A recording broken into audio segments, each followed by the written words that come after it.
The name's Verve. Yeah, just Verve. If you need a last name, you can put Squallrun or something, but that's only because you asked. I understand you need me to answer these questions for your report or whatever, but I've already told you everything I know.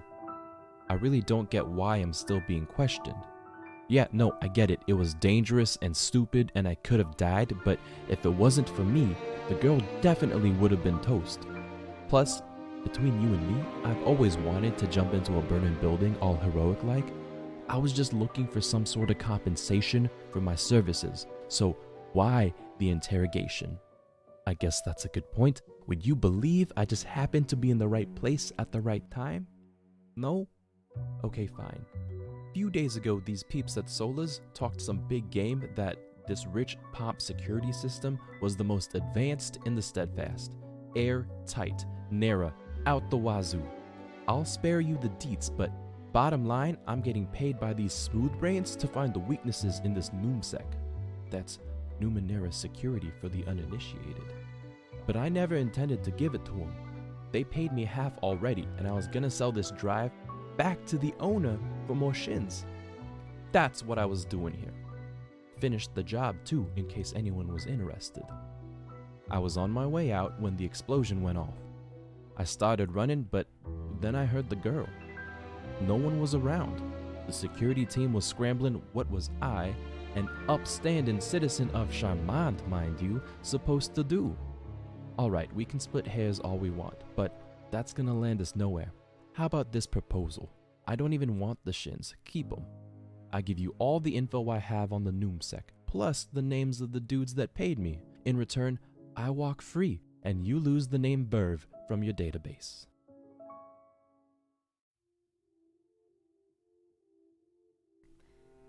Well, hey there. Welcome to, well, our little settlement don't have a name yet. We're still figuring it out, but I'm sure we'll come up with one soon. Me? Who am I? I'm Licton Brattlesby, the unofficial greeter of this here town. It is quite the pleasure. How'd I get here? Well, it's quite the simple story, you see. I was born and raised in the beyond, far from here. And several years ago, my little village up and vanished. People in the houses with them as if they were carved right out from the earth itself.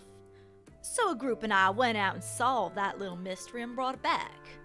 After that, I realized that this ninth world was full of amazing surprises, and I developed a bit of a wanderlust. Eventually, I made my way to the city of Charmant. Mighty fine place, but I ended up in a spot of trouble.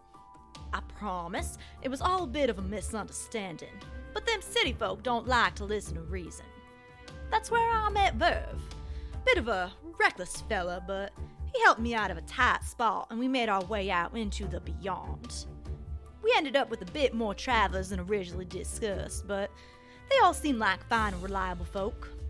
Then we made our way into the Sicilian jungle and what we eventually decided to call our new home. It might be in the middle of nowhere and everything is still being cobbled together, but welcome to the town.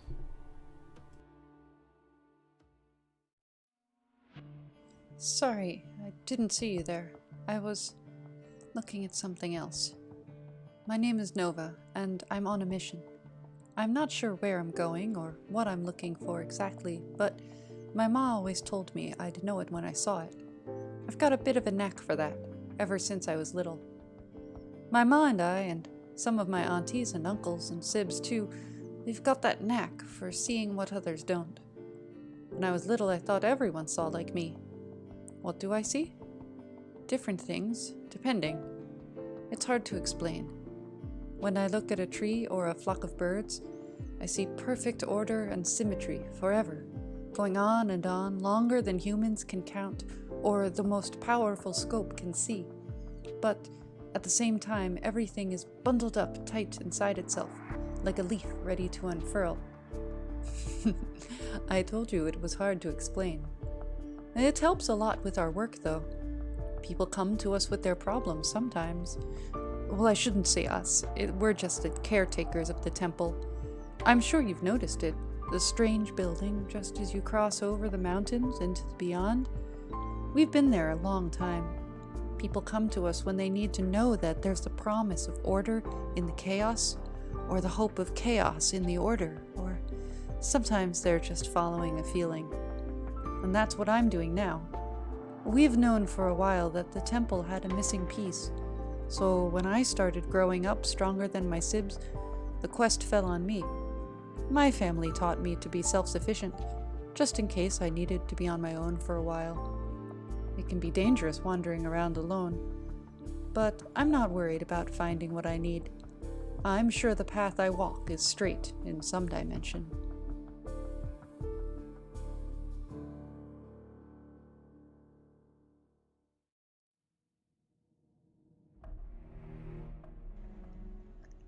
Firstly, my name is Rashiel.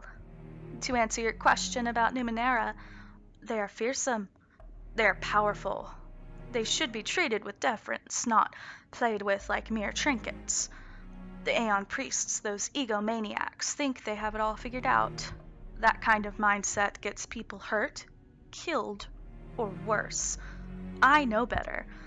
I have experienced firsthand the destructive power of the Numenera and what they can lead the unwary to do, both to themselves and to those around them.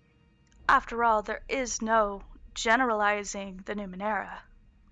I fear that my current fellows and I are unprepared for what we may be confronted with as we forge this new settlement, but fear of the unknown has never stopped me before. I suppose I can say that I do hold some hope. I hope that I can safely gather more information on Numenera and the beyond than I could ever hope to access in my hometown. Whether I need one or many, surely I'll be able to find something out here, away from prying eyes and the central cults of the priests. In any case, it is too late to turn back now. I may never be able to go back to that life I had before, peacefully studying with my mentor, but I know that I can adapt. I am a sorcerer, after all, and I know that I am better off for it.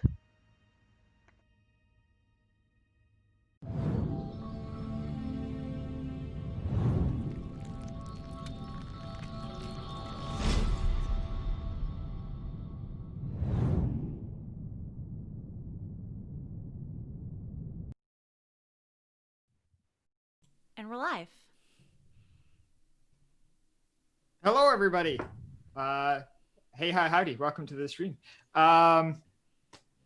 It is still me. It is still Alex, in spite of the fact that I have new glasses because my dog sat on my last pair. So it is still very much the same person. Hi, welcome to the stream. My name is Alex. I use they, them pronouns. I will be the very excited GM for tonight. I'll kick it around to everybody else so they can introduce themselves and their characters. Then I have a super secret announcement to make right before we force one of these lovely people you see before you to do an in-character recap of last session. So who wants to start introducing themselves first? I will. I'll get it out of the way. Sorry, Kappa. Hi, I'm Mare. I use she, they pronouns. You can find me on Twitter, Archmage of Dice. And I play Licton Brattlesby, the adaptable jack who rides the lightning.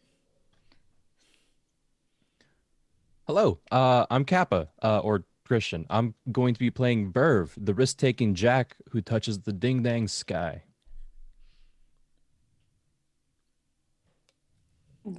Hi, my name is Finley. I use they, them pronouns. You can find me on Twitter at infernal_glow. I will be playing Nova, the driven glaive who sees beyond. Hi, I'm Seth. You can find me here on Twitch at KillXJill, and I will be playing Rashiel, the nano, who does stuff that you don't know about yet. I was this close to being like, yeah, the nano who doesn't give a fuck. That's a focus, right? That's also true.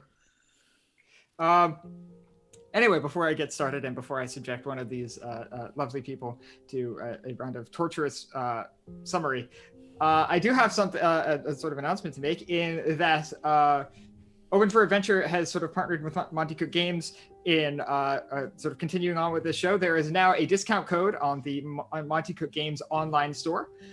If you type in the discount code box, Open for Adventure, all lowercase with a 4, no spaces, you'll be able to get a discount on any products you might be interested in potentially purchasing. So we are extremely grateful for Monty Cook Games for working with us on this. I think that is super cool. So if you've ever been interested in playing some weird science fantasy nonsense like this, or God, whatever the fuck Invisible Sun is, it's great, gosh. but I don't even know what it is. You can also, take a look at that. But yeah, I'm super excited to, be able to share that with you and be able to talk about, Monty Cook Games, because like all their stuff is like super fucking cool. But yeah. Who among us would be so brave to provide us a summary of what happened last session? I like how you give a semblance of choice, but it's gonna be me. So, Verve's log number 2. This one's gonna be really quick. We're fucked. I'm fucked. Let me rewind this a little bit. Earlier this morning, we found out that there is a door into the donut. Cool, great. We have entry. We've been here 6 weeks, no way to get in, and we found a way. Luckily, I've been up there before, and so I took me and my friends up a tree, did a little bit of parkour. Great, awesome. What's not to love about parkour? We got up there.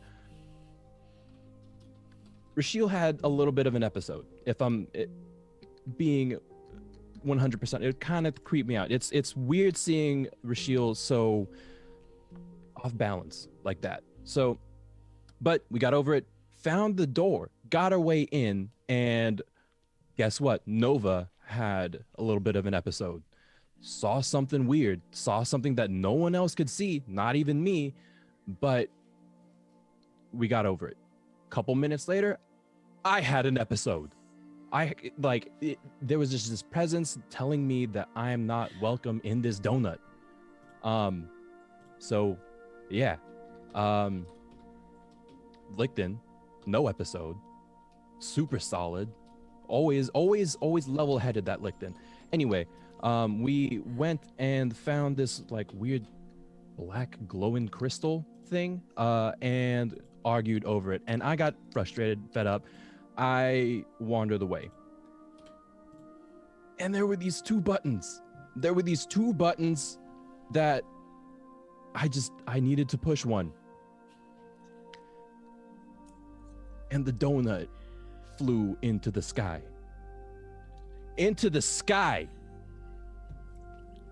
Anyway, I can't imagine Licton, Nova, or Rashiel being calm about this whole thing.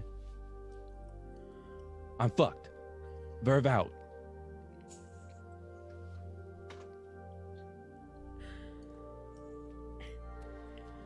Okay. So, to my knowledge, Verve, you are still in sort of the central hub of the vessel that you have been recently exploring. And everybody else, you are in the sort of ring portion. Though fortunately, now you realize you can just fucking walk down the corridor that Verve had to sort of fly up. So that's convenient. But yeah, you're fairly far apart. You have a general idea of which direction Verve went in, but his current location specifically is not necessarily known to you. And likewise, Verve, you left them. Now you're right side up. God knows where, the rest of everybody is, but, cool, I guess. As for the state of the vessel itself, most of the lights and stuff are still off. It seems that it's still in a sort of standby mode of some variety almost, where the vessel is flying, but it is flying it's hovering. It's not really moving anywhere. It's sort of floating in place. And it doesn't really seem to be any more responsive than it was before, except now it's upright and flying, and some of the, for lack of a better word, windows or porthole type viewing spaces are now open. From at least this point in particular, we have a lovely view of Nova's rock garden, which looks pretty fucking cool from all the way up here. So, what would we like to do tonight? I would definitely start by turning to Licton and wrapping up my conversations. So, I know I just said that Verve would not get into any trouble. Do you think this counts as trouble? There's only one way to find out and see if he is in it. And if he ain't, I'm sure he's gonna be in it very soon. And I just look at Rashiel.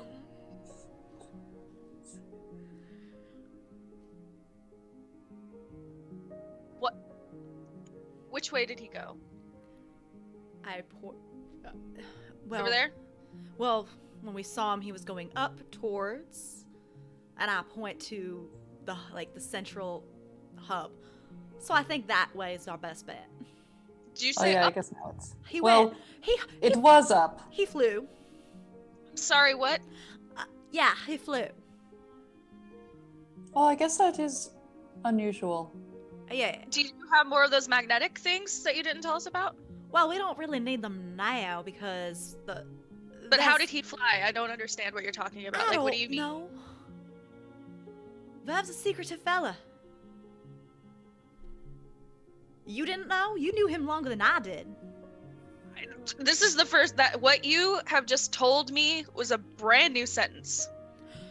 Perhaps he, did the wall thing. Well, I think us talking here about it is a waste of time, and I think we better get answers from the man himself. And I don't know how we're gonna get up there. Well, it's right it again. We can walk down the hallway. Oh fuck yes. Okay. I start walking down the hallway towards where Oh, I yeah. saw Verve go. Speed walking. Oh yeah, definitely. Sure. And like I mentioned when I said that when Verve was sort of flying up this hallway, the trip is not short. It's a good 10 minutes worth of walking just in this interior space where you're going pretty much straight. But that said, it's shorter than you think it should be. Because like this structure is enormous. Like this is the size of a large geographical feature. But even so, you seem to get to your destination a little quicker than you might expect given the sort of radius of this thing. But at some point you do sort of reach a set of doors which open. GM, does it feel like something is in some way helping us along, or is it just that distances are deceiving in this huge space? I'll tell you what, because you can see beyond, you might actually be able to make some sort of a more substantive determination about that. Would you like to roll a sort of perception-based task? Go for it. I have a All disability, an inability in those, but All right. But I you mean, can pick still, up a dice. yeah, you can still spend effort. Would that be intellect? That would be intellect, yeah. Okay, I'm not gonna do that, I don't think. So I'm just gonna roll on that. All right, sure. I'll say that this will be of a challenge 6. Oh, okay, so I'm looking for an 18. Yeah. All right. That's a 17. Oh, Womp. so close. So close. So So it's like on the something just outside of my Yeah, understanding. So I will put it to you this way. You don't necessarily know what's going on here. Sort of all you are able to determine is that you're almost seeing these like ripples in reality around like Rashiel's head and like Licton's head, and even like you're seeing some distortions in front of your own sort of visual space, and it's sort of unclear why or what this is. probably not seen anything like this, at least to the point where you're seeing sort of these three consistent phenomena all occurring at the same time at the same place, sustained over a, sort of period of time. But beyond that, you're not really able to determine much. Weird. So as we're walking, I kind of stare like at a point like 3 inches above Licton and Rashiel's heads.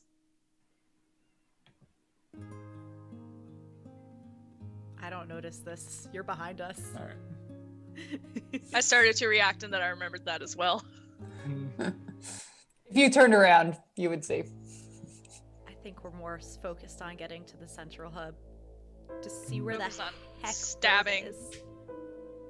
So Verve, what did they see when they enter the control hub? Correct me if I'm wrong, but at the end of last session, I had stepped outside from the sort of panel area, right? Oh, you went onto. I thought you were looking out a window. Oh yeah, sure. Yeah, I'm looking out. Yeah, you were looking out a window from inside. Did you step outside? No. Okay. Yeah, I don't think so. I don't. Yeah. Yeah. I'm just seated at the window, just kind of. Yeah. I've just finished my log. I've accepted my fate. Yeah. All right.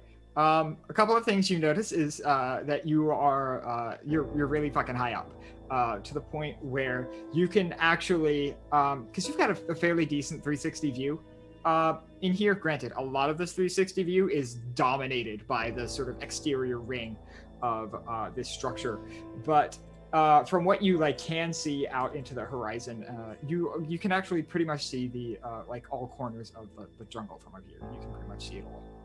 So you've got a decent view up here. But yeah, as they come in and look around, Verve is just kind of sitting as close to the window as possible.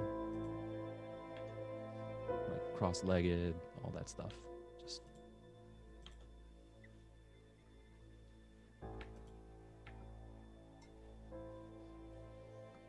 This is not where we were expecting to go.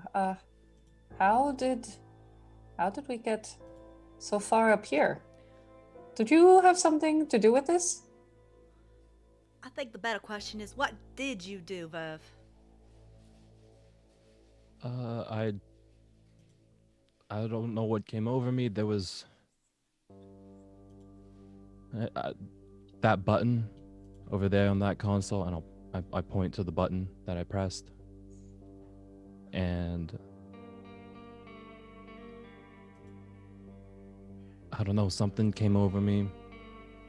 I had curiosity, risk taken, and then all of a sudden I was on the ground, and the donut wasn't.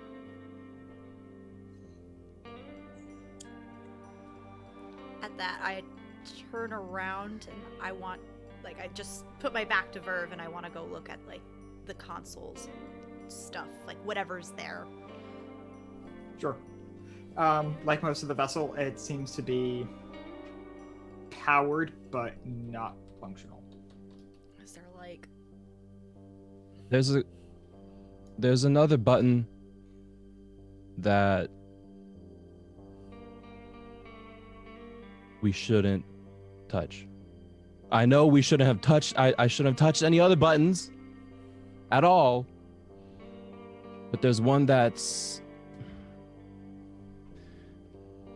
Nova, you'd understand. Sinister. How can a button be sinister? I'll go take a look at it. I wanted to, I don't know how, the setup is in this area, but I want to do the equivalent of, rummaging through desk drawers and, bookcases of a vessel. Okay, sure. I'll tell you what. Why don't you roll a scavenging Heck task yeah. for that? I can do that. All right. So because you're not particularly in a rush, and because this place is not well picked over, This place is remarkably well preserved. It doesn't seem like it has been accessed by very much of anything, if ever anything, since it ended up like this. So I'll say that broadly, all that considered, this would be maybe a challenge 4 task. I have a skill in delving scavenging right now, and that Okay. would be an intellect task. This would be an intellect task. I'm gonna spend effort, and I will bring that down to a challenge 2. So I'm looking for a 6. Right. Yes, you are. Cool. 13. 13. All right. Give me 1 second on my end to find my. There it is. I need to pull up my Cypher's document. But yeah, I will send you something in chat in just a bit. Sure. In our Discord. For Nova, you wanted to investigate the button, right? Yes, I sort of want to, like... Verve, could you... A sinister button, could you... Why don't you come with me and show me what you mean? And You're not- let's look together. You're not mad? Well, this isn't the path we expected, but well, let me show you something first, and I'll go and join you at the window. So like, look, do you see below? My garden looks amazing. I never expected to see the entire design laid out over the whole of the village, and I could never have seen it without you. So, no, I'm not mad. I'm grateful. Also, I'm not sure how we are going to get down. It's a pretty rock garden. Thank you. Shields? Are you mad?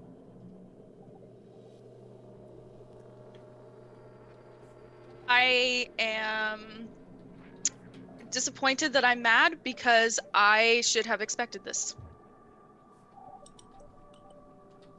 And yet, here I am, surprised.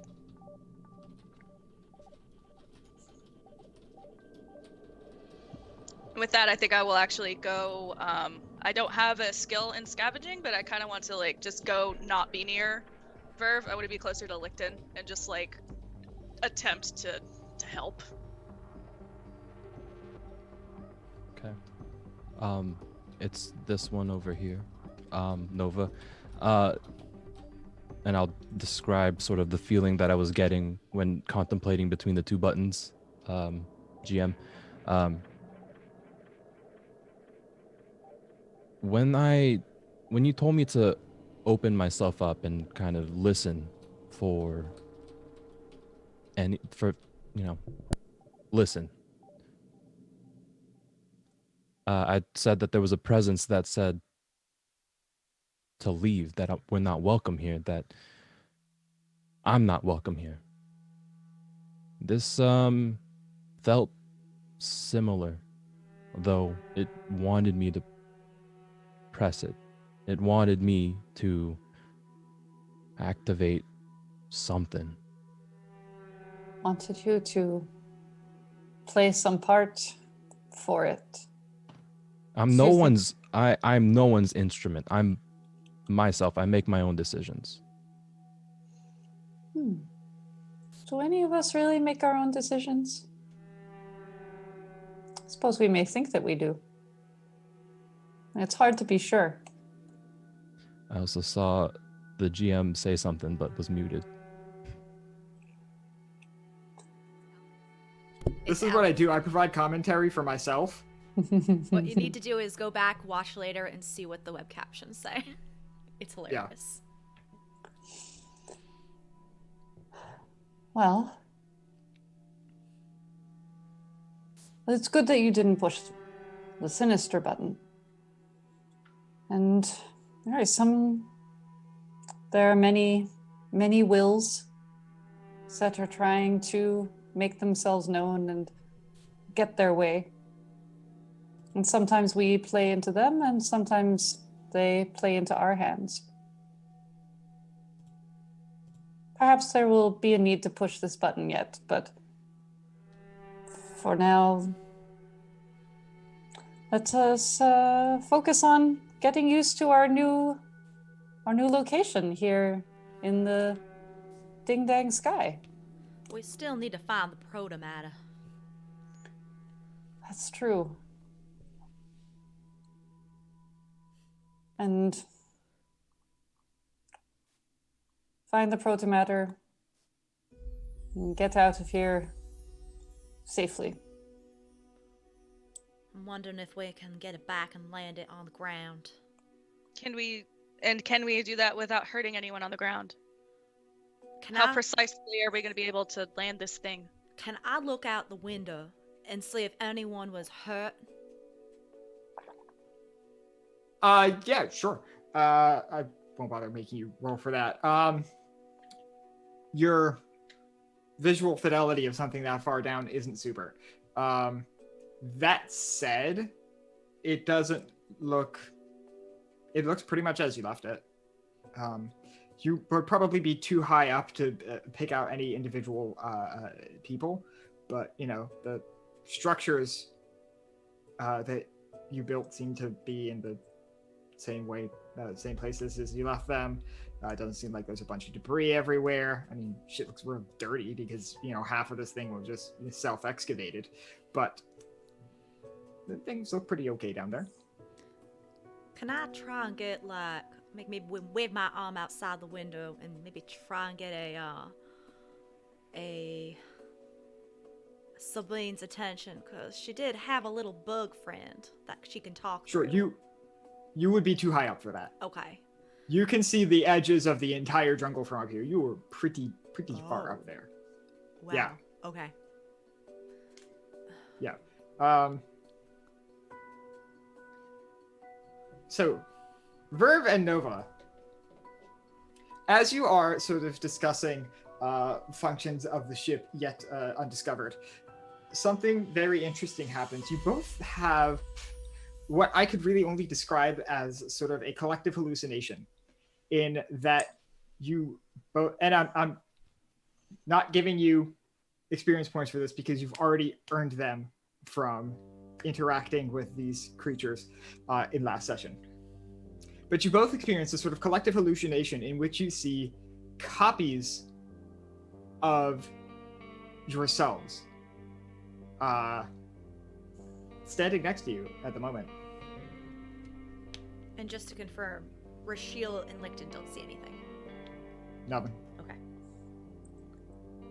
So Wait, so we only see our own copy, or do You I both see? copies? You see a copy of Nova.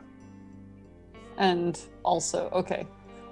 And I will also say that, to your perspective, each copy looks less pleasant. As in, you're able to sort of tell which is a real Nova, which is a real Verve, because the other sort of hallucinatory version that you are that you can see seems darker, more menacing somehow. It's hard to describe, but you like the real Nova a lot better. You like the real Verve a lot better.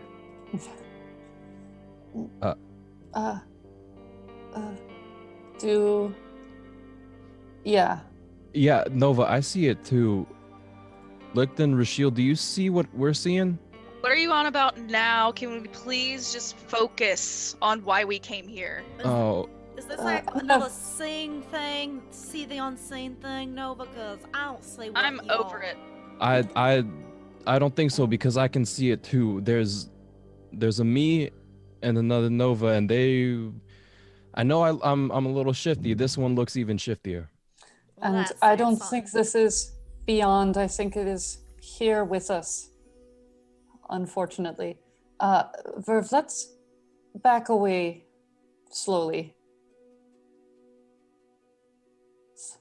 And I'd like to sort of grab your elbow and let's both take 2 steps backwards. Sure. As you do this, the sort of Nova duplicate sort of gestures towards you. You have listened to people like me your whole life.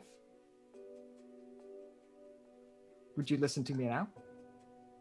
I have listened to many people. I don't know what you mean by like you. What are you? Are you friend? Are you me? Are you... Why do you look just like me? And why do you look just like Verve? We are information.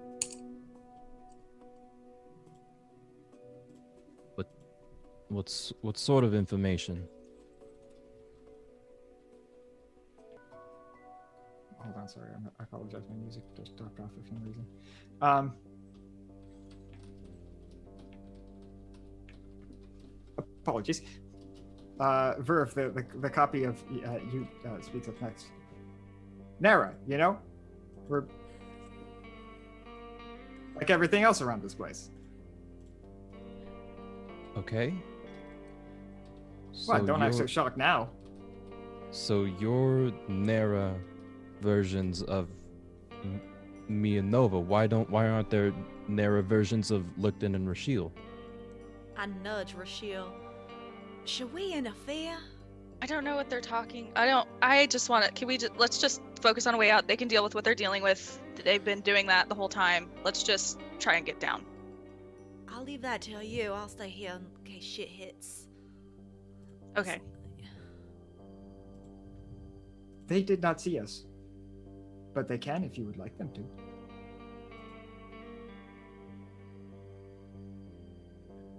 When you say you are information, do you have something to tell us?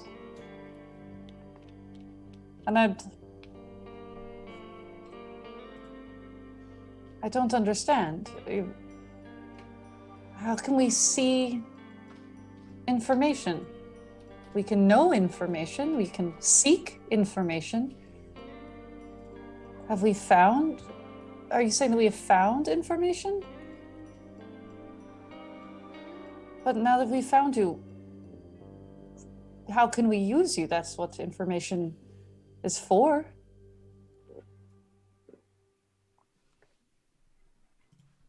Well, information sometimes has a life of its own, you know. And now the replicate Nova speaks. You grew up near the datasphere, right? It's all information. We're extensions of it.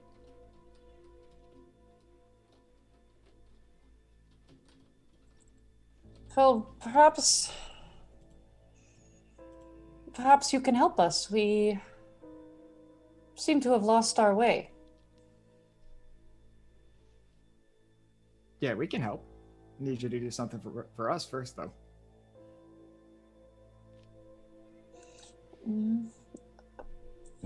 Well, Verve, what do you think? Give us 1 second, and I whisper to Nova. I'm not sure if we should trust them. But if it's true what they say, if they are just information is not good or bad or trustworthy or not. Are the others still here? I am. Rashiel is in the same room, but kind of just like off a little bit further. I'm probably standing nearby, but not close enough to hear your whispered conversation. Okay. Just the regular talking. I might go over to you. Licton, you know that there are things that I see that are not here, but Right. there are some entities that have made themselves known to Verve and I. Would you like to see them too? They say that they are information. They do not seem hostile, but they do seem a little spooky. Do you think it would help if I could see them in your negotiations or your talking? Well, as much as any of us have our feet on the ground, at the moment, that would be you.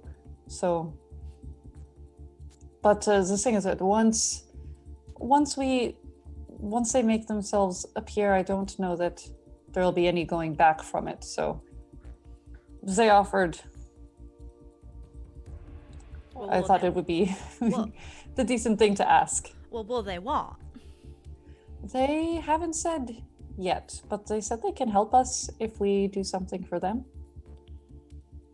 I think it might be a good idea to see what they want first before agreeing to anything. Well, While that conversation's going on, I'm circling the clone verve. And Sure. what makes you think that what makes you... Why should I trust you? I'm sorry, I didn't know trust was really something you needed to do a job. I'm sorry, didn't it usually go? You get a task, you do it, you find your payment, and then under a brick in some hellhole. Yeah, but there was always a code. There was always rules. What was the code for the last job, huh? The last job was different. Still did it.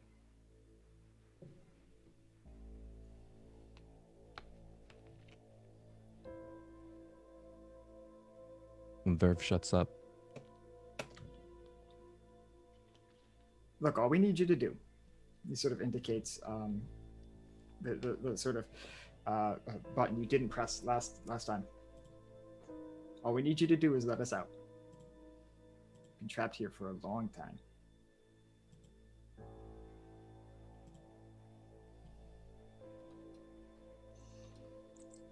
well, I don't think that I understand. If you can take the form of me or Verve, do you have a form of your own? Are you hungry? Are you sad? Are you lonely? Information can go anywhere. You don't have to stay here. What has kept We you are- here this long? Trapped or localized. We can't touch places beyond this. Nova, I don't think this is a good idea. I don't think we should listen to him. It's just Can you explain a little bit, Verve? 'Cause I'd like, as someone who's so gung-ho about doing things, the fact that you're hesitating on something has me concerned. Listen, okay, so there were two buttons. I pressed one of them, but the other one wanted to be pressed, needed to be pressed. I almost went for that one, but it wasn't. It would not have been my decision. It wouldn't have been me. These.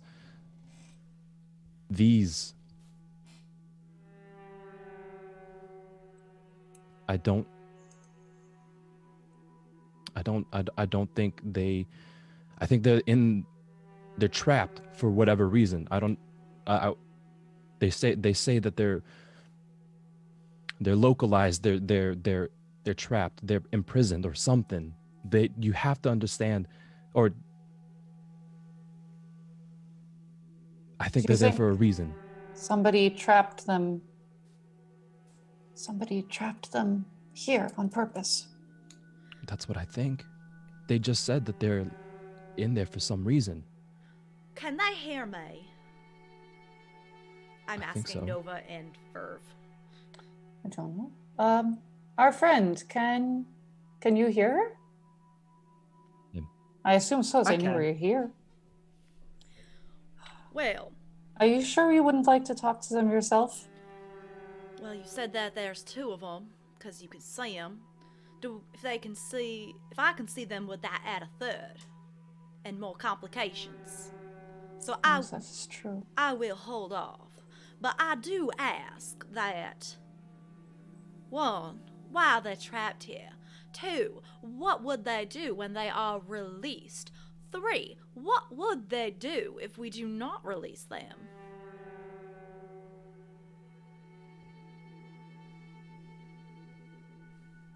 Answer.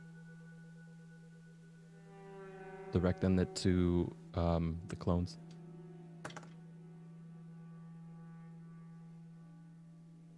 Well, this is Verve speaking. I can tell you for starters, if you don't let us out, we're going to keep asking until someone does. You can't go anywhere. So, if you're here looking for shit, trying to build something down there, we'll ask everybody you send up if we have to. That's just how it's going to be. I'll relay that to Licton.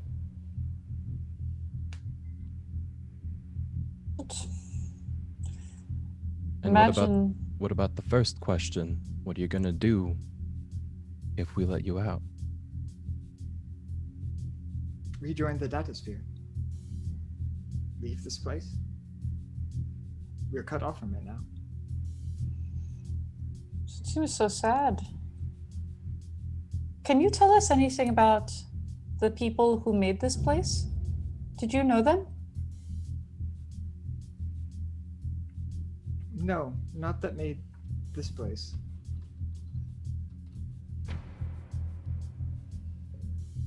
Can you tell us about the last people who were here, the ones who trapped you? We are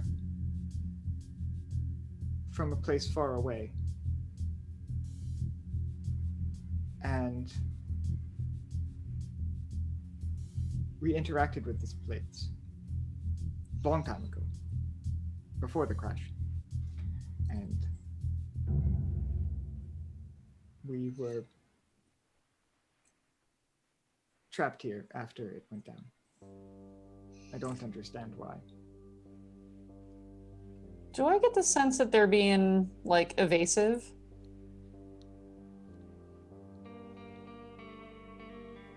I'm trying to see if this would be understanding Numenera or reading people's motives, because I'll tell you what, if you can decide whether you want this to be understanding people's motives or understanding Numenera. I would love this to be I will adjust understanding. the answer. Go ahead. Could I apply my flex in, like, social interactions to one or the other? You could apply that to understanding people's motives. Yes, please. Okay, sure. These are, I will spill the fucking beans here. These are level 3 creatures. Okay. So your task is level 3 to start. Your skill brings it down to a target number 6. Would you like to apply any intellect effort? No, I think I can roll a 6. All right. All right. Here we go. Cross your fingers for me, folks. Hey, that's a 14. They're lying. They are lying Oh. through their teeth. Yeah, okay. So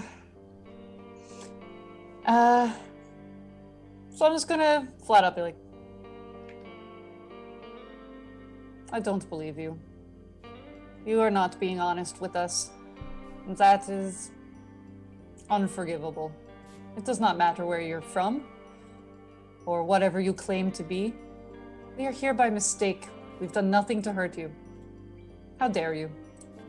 Let's get out of here. Ain't that a fucking shame? All right. It is a so, fucking shame.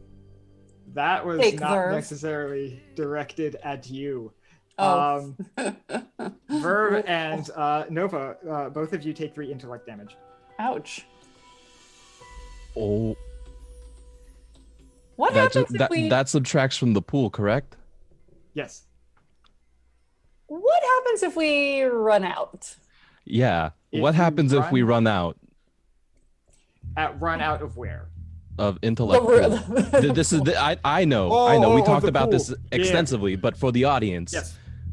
Sure. I apologize, I dropped something off my desk. So, audience, what happens if you run out of a pool is you move one step down at this thing called the damage track, which is a sort of abstraction of how healthy, quote unquote, your character is. There are 4 steps on the damage track. There is healthy, impaired, debilitated, and dead.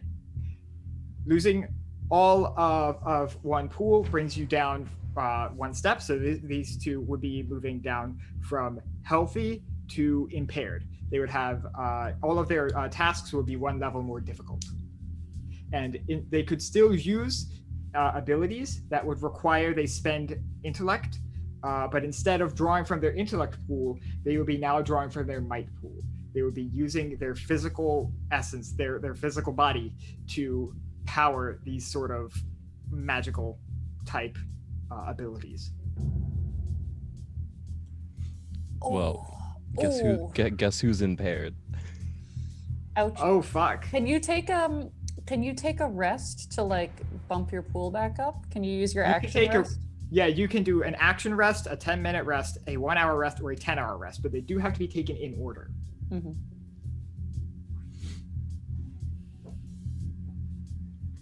So, interestingly enough, when this creature brings you down to a 0 intellect, it commands your body. Oh No! So, no! Oh no! what happens is Rashiel, Licton, and Nova to a lesser extent, because you're dealing with your own shit right now. Actually, back this up. There are 2 different perspectives at work here. Rashiel and Licton, you see Verve begin to walk away as if he's done with this bullshit, and then suddenly he like stops, like almost flexes a little bit, like getting used to a new body. Putting perhaps. on a skin suit. Turns on his heel. Ooh. Nova, you see the sort of copycat Verve basically sort of like stomp after real Verve, sort of like grab him by the shoulder and just like jam an arm in, and basically like it almost looks like it's like pulling itself into Verve. And so now you see the 2 have become 1 form. Well, that's horrifying. I think. Licton, Rashiel, Yeah. there has been an unusual development. Oh, really? I think this is going to be an all hands on deck.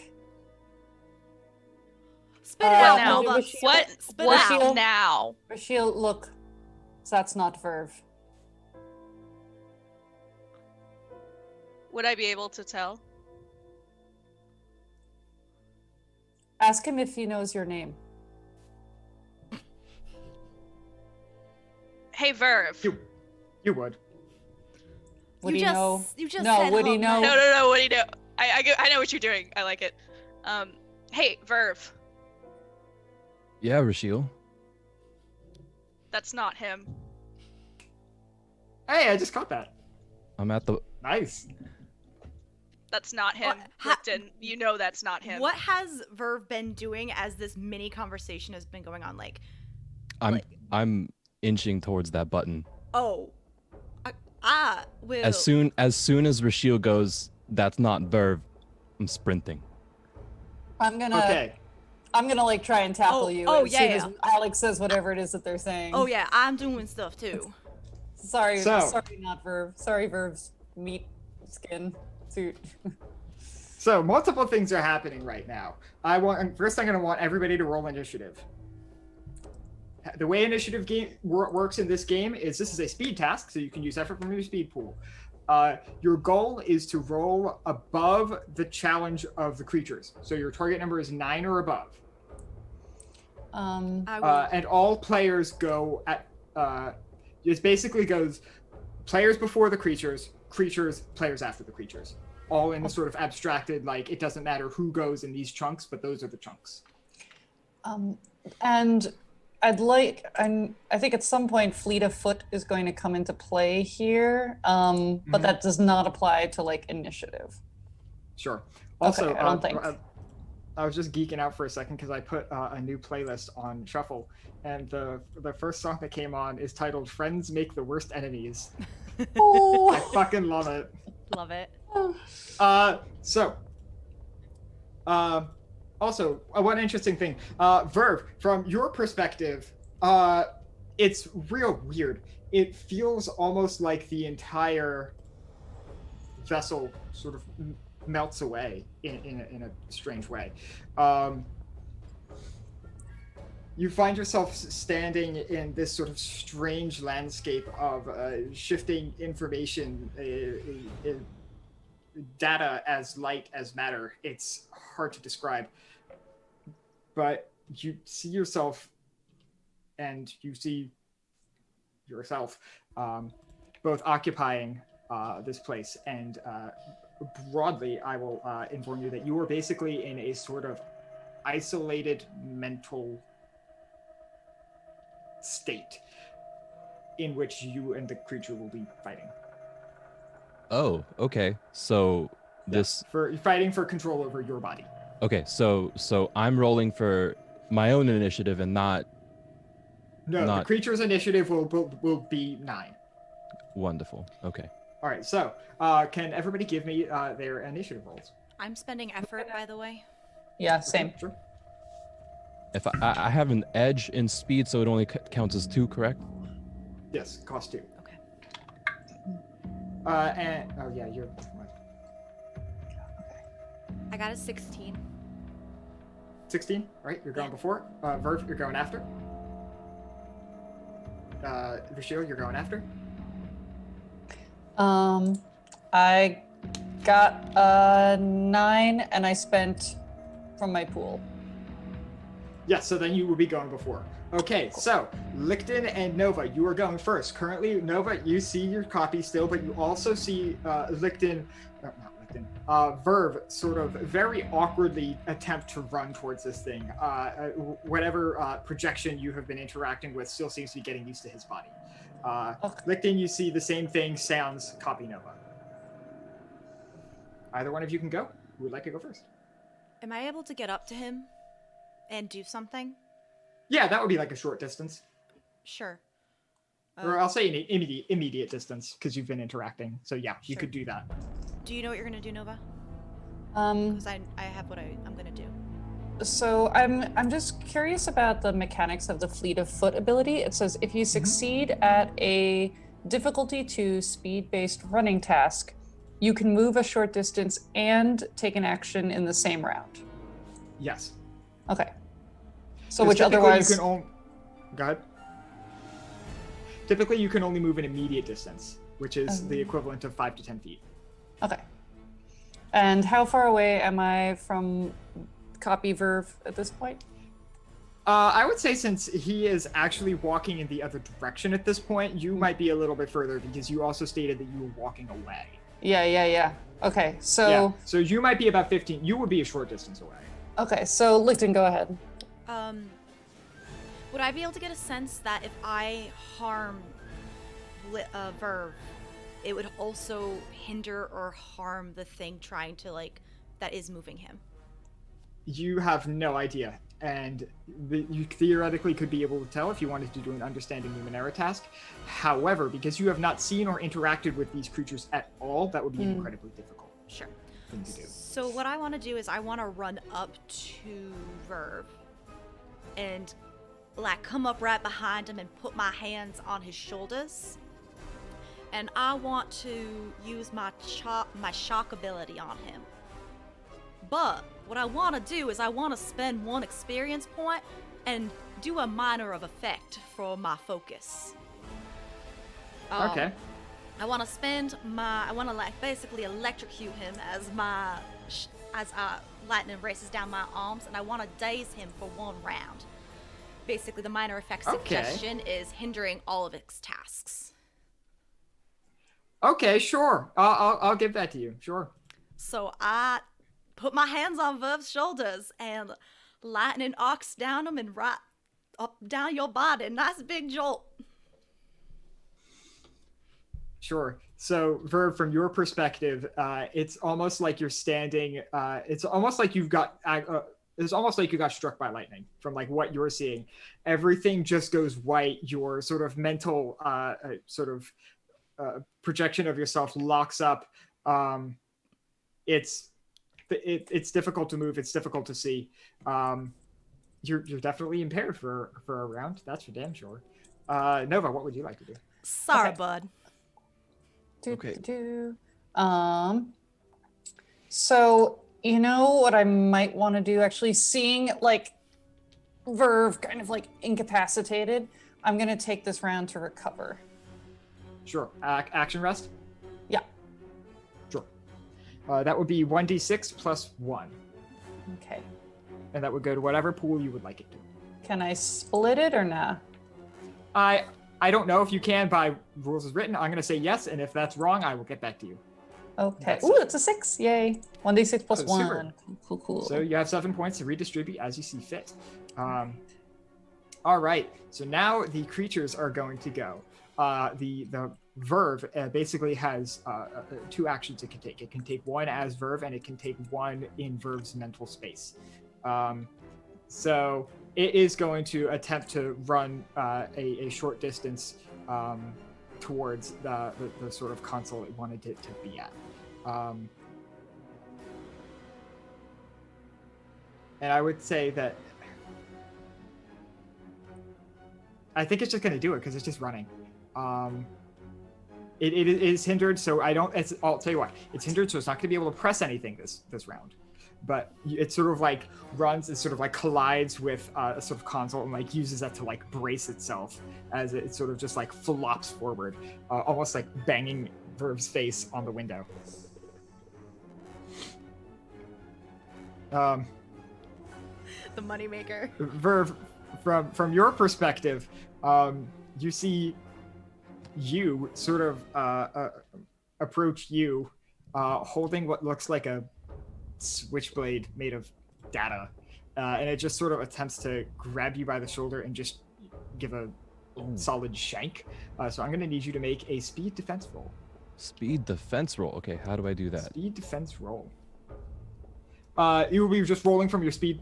You're just rolling. You can spend effort from your speed pool. That's Okay. basically how that goes. Cool. I can. I have plenty of speed, so I'm gonna make sure I do that. All right. What's my target? Your target would be 9. Okay. If you spend effort, it's now 6. Now 6. I rolled an 8.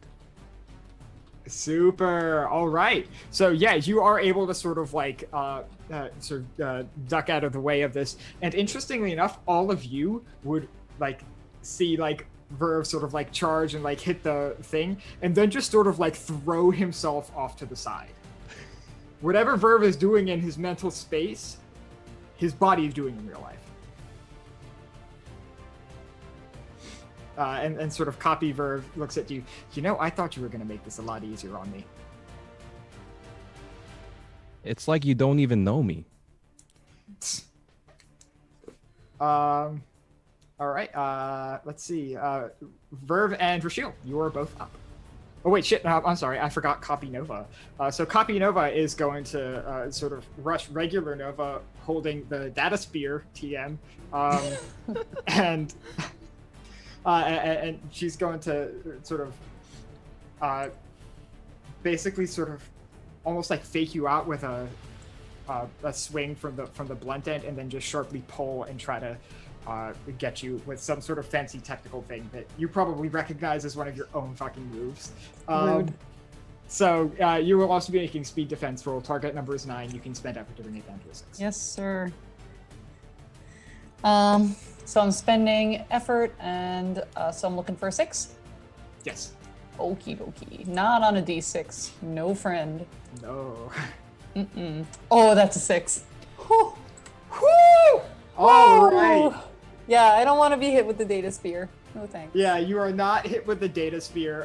Again, Licton and Rashil, you sort of see Nova just sort of like jump out of the way, seeming very much in combat with something that you do not see. So now, I apologize, Verve and Rashil, you are up. I'm Would you trying like to to do I'm trying to do big brain things, so I'm gonna let Kappa take the reins real quick. Okay. You will be acting within your mental space. You have no control of your body at the moment. I don't have control of my body. Okay. Oh, am I still incapacitated or what's it called? Yes, you are still hindered until the start of Lichten's next turn. Okay. So what does that mean? Am I just All of your efforts, all of your actions will be at a -1. It will I be see. one level more difficult. Okay. Then I would like to kind of flip. Clone Verve took a data scalpel at me, right? Mhm. And Yeah. I would like to having avoided it, would like to jump over and kind of kick him in the back or in the knees. I know myself. All right. Got to take out Sure. the legs. Sure. Go ahead. Your target number is going to be 9. You can spend effort from your. I think this would be speed pool. Okay. Or no, Also- might pool. I'm sorry. This would be Might might pool. pool. Might pool. Yeah. Okay. You spend effort from your might pool to bring it down to target number 6. Okay. I can do that. Mhm. Let me just really quickly make sure. Okay. That is a 19, my friend. Oh shit! So you actually have generated a minor effect. So what you can do is Oh, cool. you can do either 3 extra damage to this thing, or you can describe one way in which you would like to enhance your success. Ooh. And for those okay. of you watching at home, please note you can donate minor and major effects to our players. I think we have a donate command in chat somehow, but I forgot it. I just put it in. No, never mind. Never got it. So yeah, if you want to donate some, coolness on command to our players, go ahead and take a look at that. Would it be too much to stomp on Clone Verve's ankle and I don't know, debilitate him in that way? I'll tell you what, you can sort of stomp on his ankle and your body IRL will sort of like collapse onto the floor, so like falling prone. Great. Okay, that's exactly what I want to do. All right, sure. So the rest of you, what you see is, Verve, why don't you describe your jump for us? Describe my what? Your jump, your attack. Oh, yeah, exactly. Okay, so as you see possessed Verve getting up and sort of getting their bearings, all of a sudden you see Verve's ankle sort of twist in an awkward position and that Verve goes down and starts to grasp at the ankle that has fallen onto the ground and lost his balance. Yeah. So yeah, you watch Verve do this like incredible flip attack on something that isn't there, and then just collapse, grasping at his ankle. Still within a relatively immediate distance of his target. So you have done 3 damage. All right. So Rashil, what are you up to? Have ideas. So the button of doom. How is Verve still within like reaching distance and on the floor? Basically. Mechanically, yeah, he's within reaching distance. Right now, he's like on the floor clutching his ankle, but he is like in his next turn. Yeah, Where is Nova's clone at this point? you don't know. Okay, well that makes You my yeah, decision. you can't see it. That makes my decision super easy. I don't have the name of it, but I do have this cool cipher that Savine gave me with my little amoeba friends in it. So you're going to see Rashiel kind of reach in to her, to the bag that she carries at her hip at all times. And she's gonna pull out and go, "I'm sorry, babies." And she drinks them. And for the next hour, I can release a stream of fluid at a target within an immediate range as an attack that inflicts 1 point of damage, ignoring armor, which I'm aiming at Verve. In addition, until the end of the next round, the target has to obey my instructions. Okay, sure. So what? First off, what is the level of the cipher? The cipher level, I have in my notes Also- somewhere, but not here. I realized based on how I copied and pasted and sent it to you, it's a level 3. Oh shit, it's just the level that you would have needed to. Yeah, I exceed think it is a creature. level 3 because we replaced it with the other one. So Yeah. it's a level 3 cipher, and so I'm going to just like. Whoosh. All right, so yeah, I mean it's hindered, and I don't roll, so yeah, I'll say that you you sort of hit this sort of copy verb, or no, you hit real ass verb. Yeah. Verb's form, as it were. Okay, and so what I will do for this, I will say that Rashil, you don't necessarily perceive this, but Verve, which you see on your end, is suddenly Rashil projected into your own mental space, probably like 12 feet tall. She looks fucking pissed.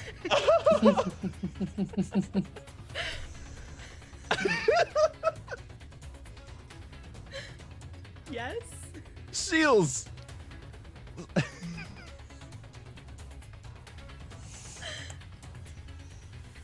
Oh. Licton and Nova, you're back up. Wait, I What would you have, like to do? but the target also must obey my instructions until the end of their next round. Sure, Until the what end would of you the like next to round. instruct? Get the fuck away from that button.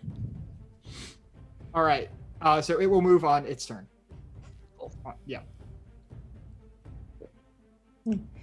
I think I'm going to take this turn to continue to do battle with my evil clone. Sure. Okay. So. You can roll an attack. This will be from your right pool. Your target number is 9. Okie dokie. Do you have any weapon skills? Because as a glaive, you might. I mean, combat prowess. Yeah. I don't think I have like an additional Okay. Oh, like my fighting moves are a speed move and then like the might based skill. So I don't think I have Sure. Okay. anything additional. All right, sure. Then your target number is 9. You can spend effort from your right pool. Okay. Yeah. Now that I've got a lot of my points back, I will spend 2 might to bring it down to a 6. All right. Here we go. That's a 16. All right. Oh shit. So, yeah. So, like, having parried the attack before, I'm just gonna, like, kind of rear back and jam my real spear as hard as I can into this data spear situation. Sure. Yeah. You absolutely do. You sort of jam it in, and there's no blood. There's like a weird little sort of spark of odd symbols and energy and just weirdness. But you do 6 damage to the being. I poke. I stab. All right, Licton, you are up. You've got Verve covered in vomit, and Nova fighting things you can't see.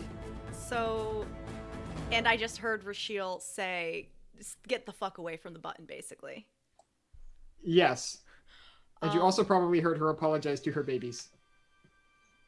I'll unpack that another day. So I probably have my rope like attached to the outside of my bag from when we were climbing up. Can I like grab that and like try to start restraining Verve? Sure, this will be a speed task. The challenge will be 3, so your target number is 9. If you can spend from your speed pool, you can bring it down to a 6. I would love to spend from my speed pool, Alex. All right. So I need to get a 6 on the die. All right. That is a 17. All right. Yeah, you are able to. Yeah, that would have been an effect if you made an attack, but yeah. So yeah, I would say yes. You're definitely able to restrain Verve, and by extension, the thing in Verve's body. Just kind of like tightening it up with like my foot on your back. Sorry, Verve.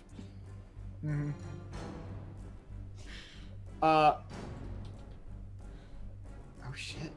Okay, so Verve, on your body's turn, what you do is, as Licton is tying you up, you attempt to obey Rashiel's command,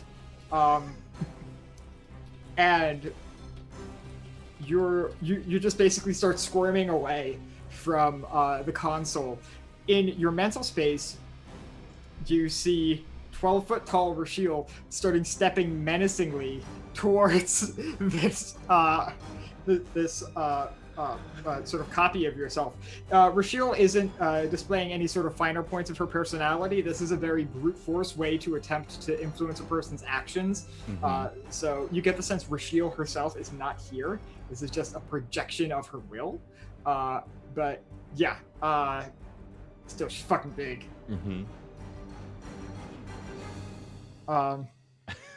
It's cool. So For everyone at home in real life, Rashiel is only like 5'3". Tiny. Verve is not. No. Like a good. I think Verve is a good head taller than Rashiel IRL, so.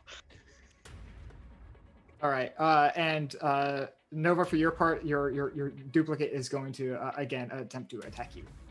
So this would be a speed defense roll of 9 is your target. You can bring it down to a 6.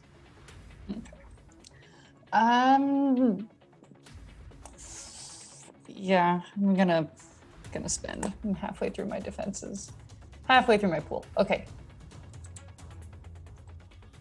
All right, that's a 19. I don't know why I keep spending. All right. So I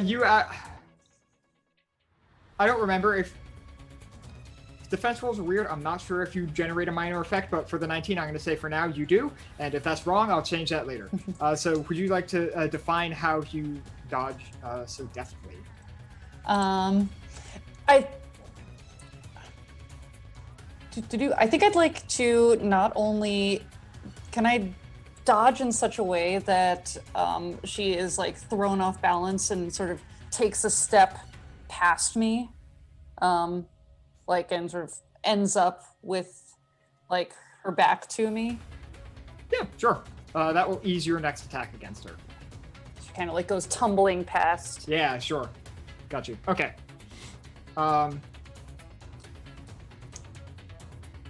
Yes, so that was the creature's go. The one had to use both Verve's bodily action and its mental action to escape Rashiel, and the other attacked Nova. So we are back down to Verve and Rashiel. What would you like to do? I in my out of body experience self, what do I see the Nera Verve like? Are they actually prone in my perspective? From your perspective, yeah, I guess they still would be. I am absolutely taking advantage, mounting, and just going to town. All right, sure. Go ahead and roll an attack. This will be for your might pool. Might pool? Okay, I am gonna spend from my might pool. All right. That's 12. 12. Yeah, that'll do it. So you will do another 3 damage. Would you like to describe what you're doing in your mental state, and then maybe what your bound body looks like it's doing? Yeah, sure. I'll describe what the bound body looks like. It's just the head is getting jerked in from side to side, but it's also my actual Verve self is with each punch going in and saying, "This is my body. Get out." All right. And Rashiel, what would you like to do? So at this point, Verve's body is like, is prone, is bound, is kind of like Licton's there, right? Mm-hmm. Yeah, that's Verve's situation. Kind of think I'm gonna post up by that button. Sure, that makes sense. So I want to get close to it, and then I would like to take an action rest since I am still impaired from my episode. Mm-hmm. So I So want to you get rid would of that.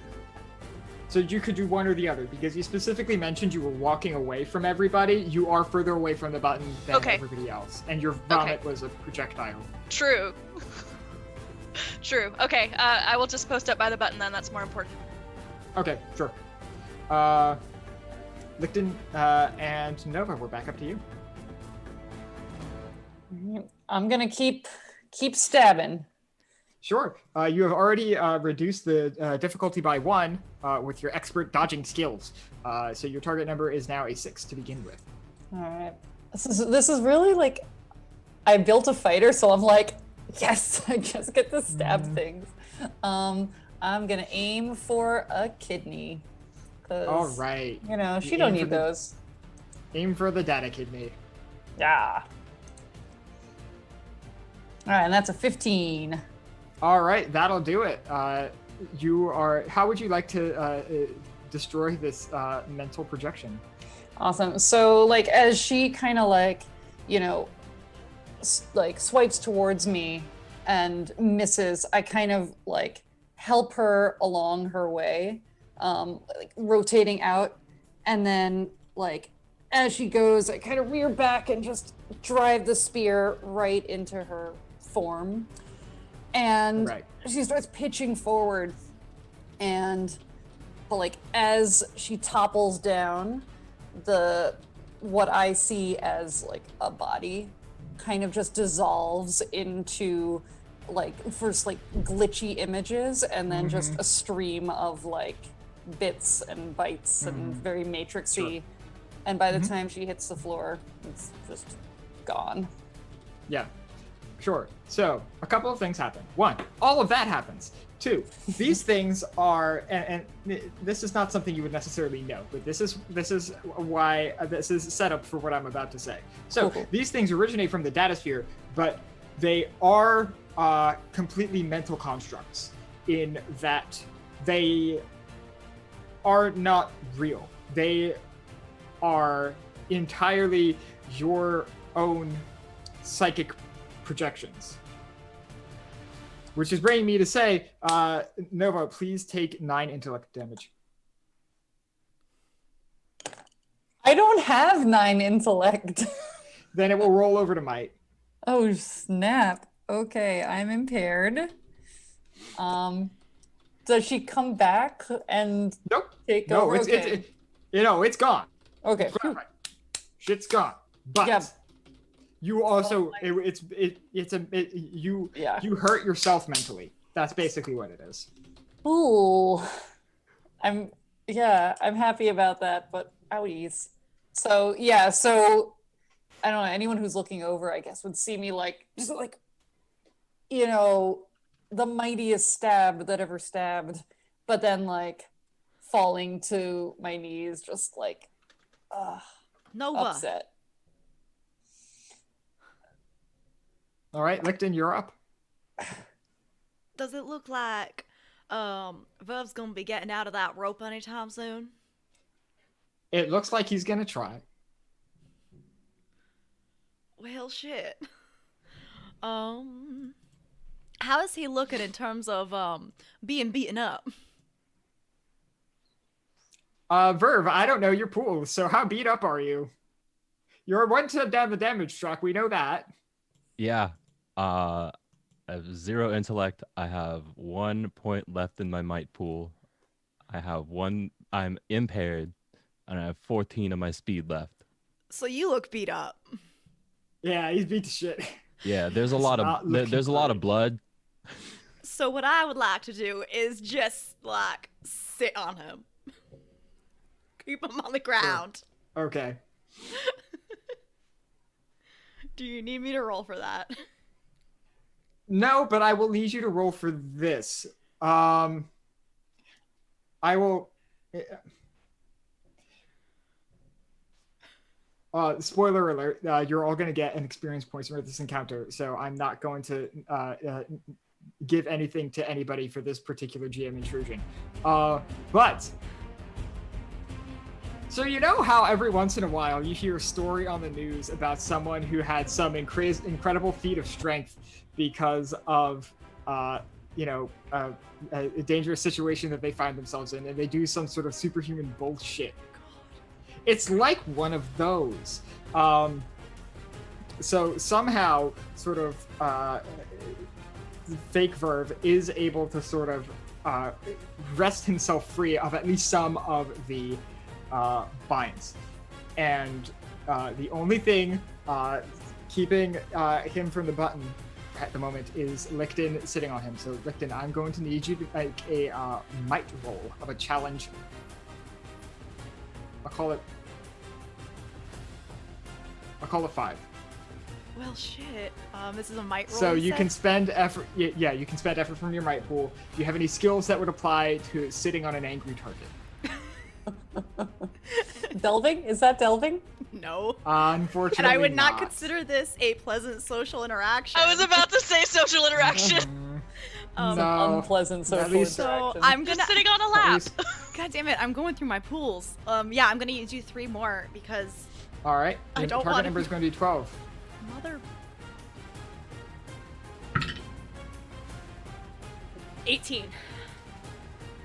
All right. So yeah, somehow you, like, this is probably the most impressive feat of strength you have ever seen Verve display.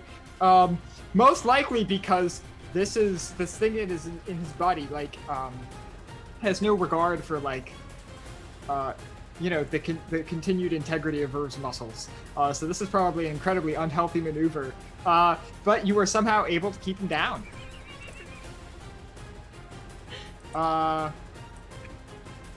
This makes it the creatures go. All right, so Verve on its end, it is going to attempt to attack you again. I'm going to need you to make a speed defense roll. You are not impaired though. Oh, sweet, So your wonderful. target number is going to be a 9. 9? Okay, I'm still gonna keep spending some speed as I still have a Sure. lot of it. Sure, target number is 6. 7. Oh my god. Yeah, you are sort of just able to dodge as this sort of mental projection of you sort of like gets up and starts to run at you and basically like almost like discorporates and like teleports past you and tries to do like an elbow strike back, but you're able to like narrowly dodge out of the way. Because in a fraction of a in a fraction of a second, you know, it might cross your mind like, hey, I might try something like that if I could teleport. Good to know. But yeah, that is the creature's go on both counts. Verve and Rashiel, you are up. Dodging the elbow, I'm going to donkey kick backward. You donkey kick backwards. Can you roll to donkey kick? This would be a might action. And if you only have 1 left in might, you can spend. I'm not going to. Okay. I rolled an 11.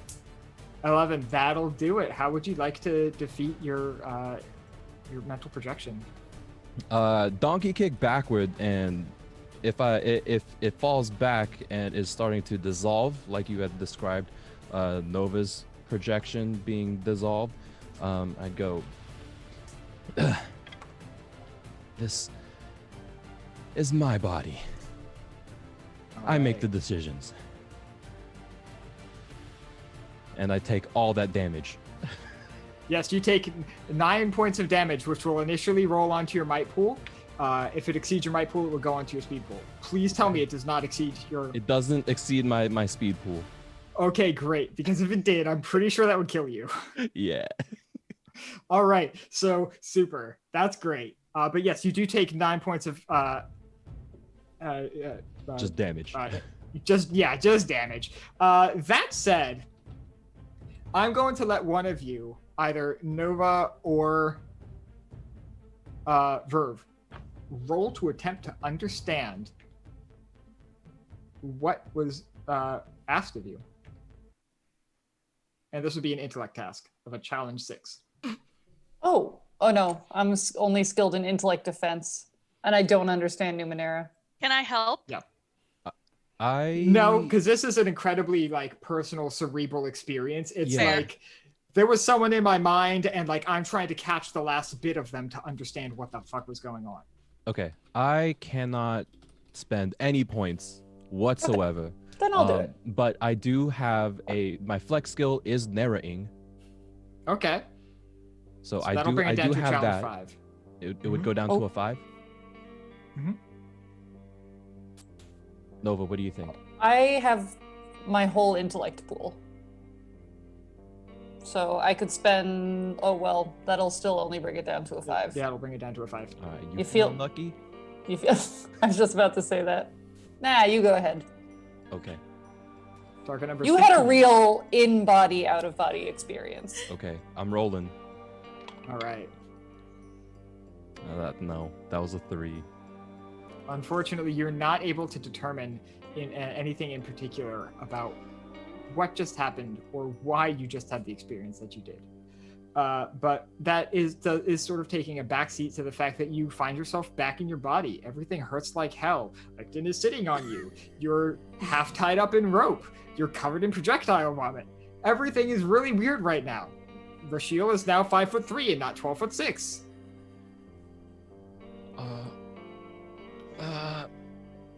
Are It's you like that back? time I spent. Hey, Verve. Yeah, Shields. Oh, thank God. Okay.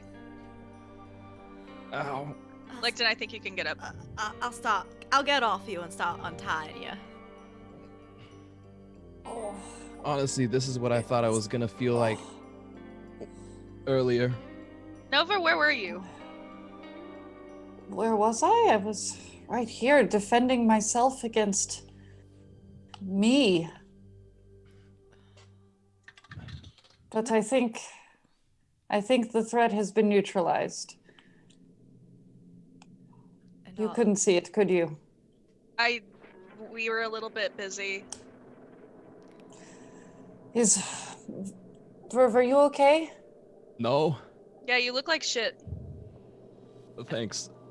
And once I'm Is done, it- like, untying you, I'll, like, physically, like, basically more or less heave you up onto your feet.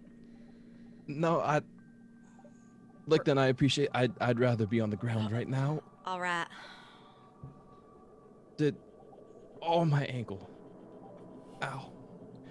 I'm going to action rest and ask for 10 minutes, please. While I also 10-minute rest if that's possible. Yeah. If you're gonna 10-minute rest, well, yeah. I think with what we just went through, I think a break is a good idea. Yeah, 10-minute rest for all of us. Maybe even an hour. Rashiel's Oh. right. You look like crap. He really does. Well, Sorry let's for see how we feel after 10 minutes. Sometimes. sorry for electrocuting you, by the way. No, that was the right call. Speaking of 10-minute rests, why don't we, as streamers, take our 10-minute rests? Go ahead, 5 to 10 minutes for those of us in the audience. We'll go ahead, we'll grab some water. I'm going to get some fucking bourbon that I forgot to get for first half. And yeah, we'll go ahead. Before we do that, I want to quickly ask the cast a question. Oh. Do you want me to let you know a little bit about the creature you just fought? Yes. Well, All right. Are we going to see them again? I think I think I don't know. maybe I not, can't promise one way or the other. Maybe Maybe not on yes, stream. eventually. Yeah, Not on stream. Not in character. Yeah. Okay, not I in wanna do character. Yes, not in character, but I would I like agree. to also tell on streams, like while we're talking, so that Eva can hear a little bit more about it. Oh, so Can we what do it you at just the end of the episode? Because I'd love to do our like post-fight processing yeah. without. That's a good And- idea. Okay, Yeah. yeah, I we'll like do it at that. the end of the episode then. We'll talk a little bit more about the potentially creatures that we met, we'll meet today. So we're going to take 5 and we'll be right back. Bye. Oh baby, I love your madness. It's Welcome to our Patreon. Here on Open for Adventure, we are making high quality Dungeons and Dragons content, folks. We have a great big world to share with you, and by becoming a patron, you can help us explore and expand upon this adventure. With your support, we can invest in more amazing artwork, better mics, fancy cameras, and overall stream quality.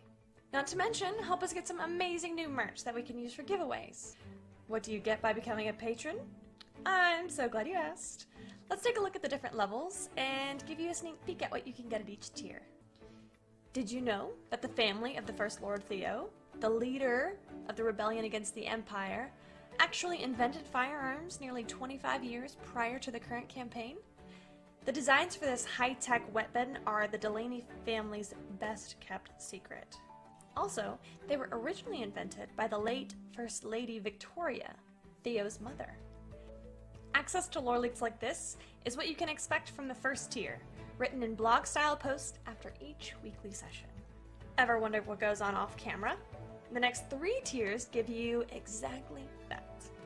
With Stolen Moments, you can get access to text-based roleplay moments, highlighting experiences that don't make it onto the stream, like Leona's training session with Ray and Asmar. Stolen Moments Plus gives you access to roleplay moments featuring our guests, non-player characters, and historical figures, featuring the likes of Marshall, Annalena, and even the Empress herself. And Roleplay Addiction takes us to a whole other level.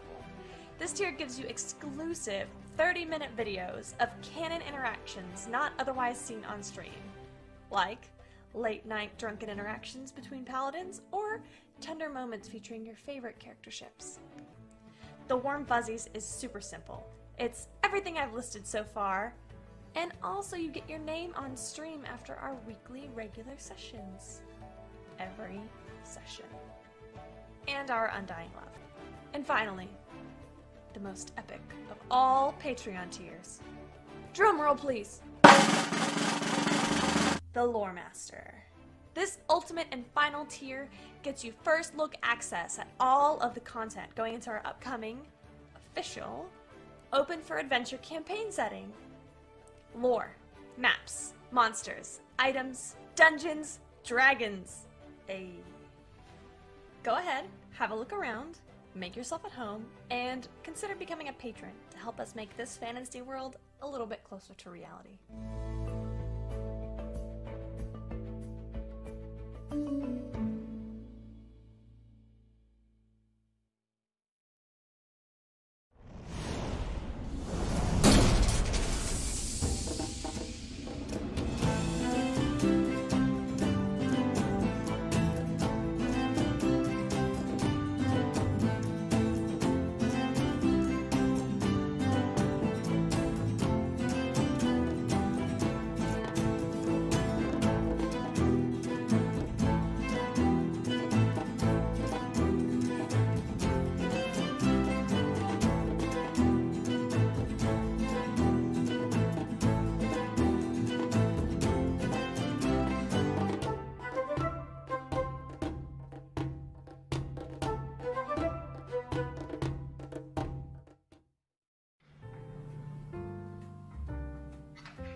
Oh, hi!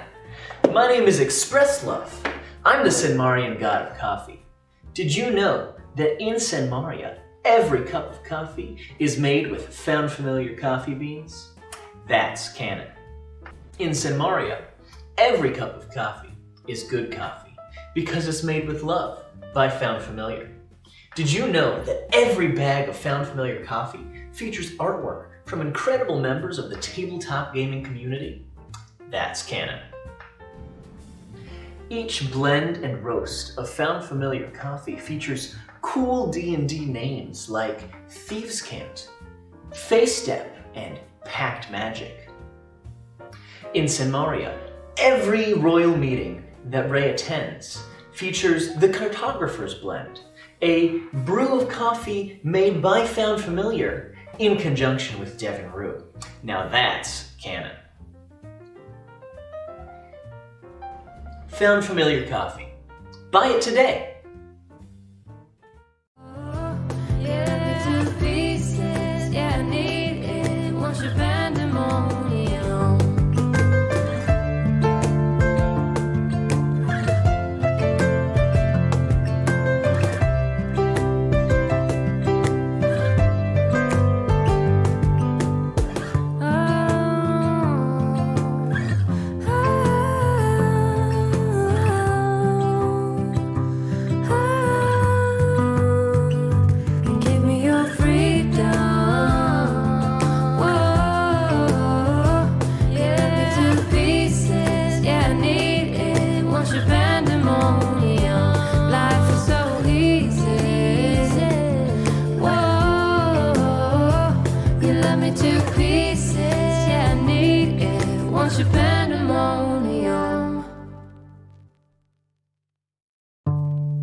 want your pandemonium. Life is so easy. Whoa, you love me to pieces. Yeah, I need it. Want your pandemonium.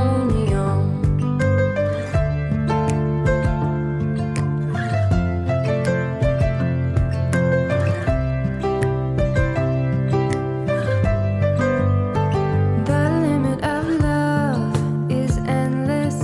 I know. Just do what you want with me. Yeah, I want it all. Could care less the cost. I give you my everything. Some would say I'm insane in the right and the way, but I just love to play in your fun and your games. Always hungry for more, that's just how I was born. Take me somewhere I don't know and give me your freedom. Whoa, you love me to pieces. Yeah, I need it. Want your pandemonium. Life is so easy. Whoa, you love me to pieces. Yeah, I need it. Want your pandemonium.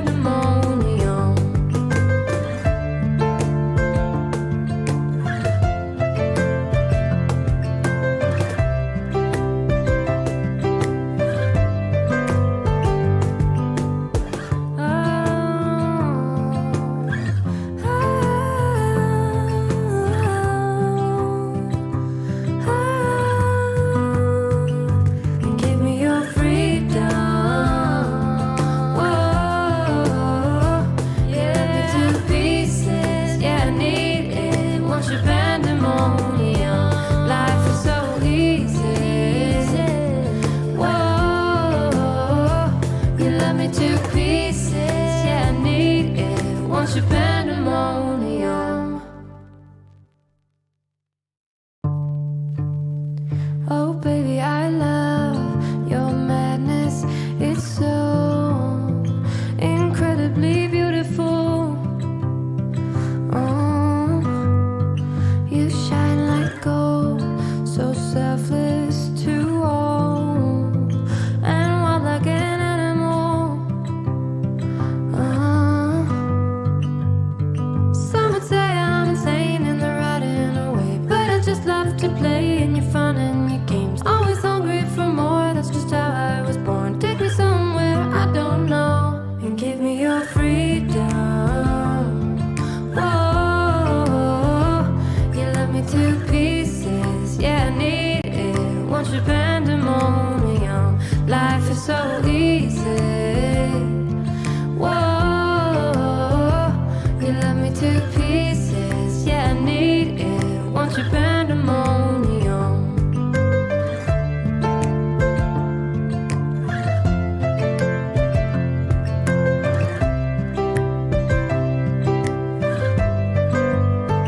The limit of love is endless. I know. Just do what you want with me. Yeah, I want it all. Could care less the cost. I give you my everything.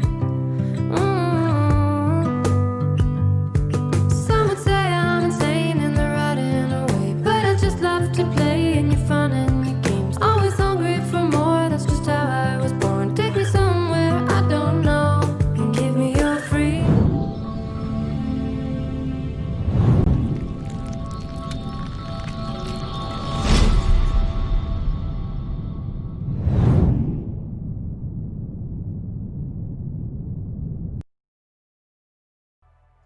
And we're back from break. Hello, everybody.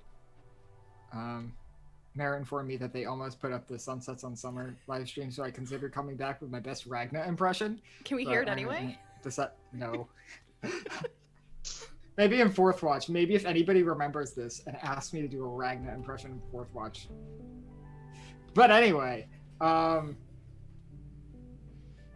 yeah, so you have all taken, I believe, at least 10 minutes to sort of rest up after this harrowing experience that some of you have just had, and that some of you have watched, some of you just have.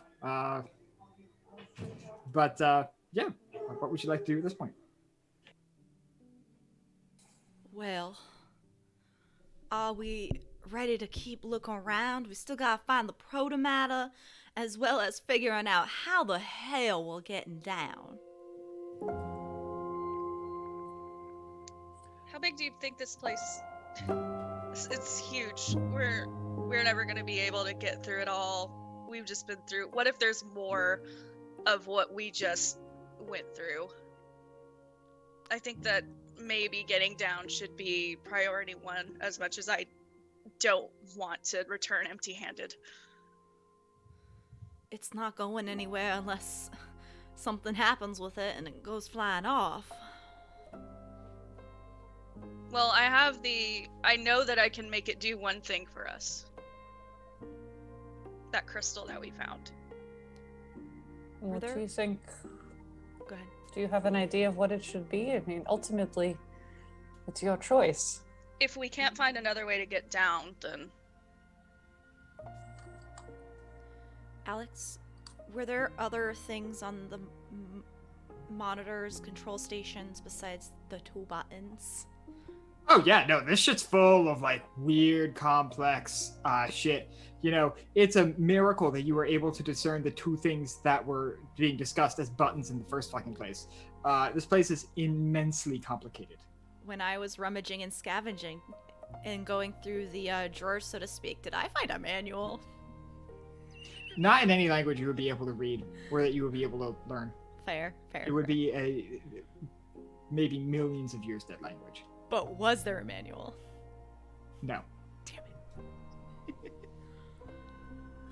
Well, maybe just a way to get back up and down, and we can get some others who understand Nera to take a look at it. Well, yes, you, but this place is huge. It's too much for one person. Yeah, but this does look like a control room. Sort of, maybe. I'm gonna look around. Sure. Is there I'm gonna anything go in over there, particular you would like to and look for? yes, I would like to try and use my understanding Nera skill, which I am skilled in, to try and find something that may operate as a directional, like, control panel of some kind. Okay, sure. I'll tell you what. You can do this one of two ways. You can either look for the panel, in which case you might find something that you can sort of like vaguely identify as like, oh, this looks like something you would use for directions. Or you can attempt to look for something and figure out how to use it, which would be an immensely more difficult task.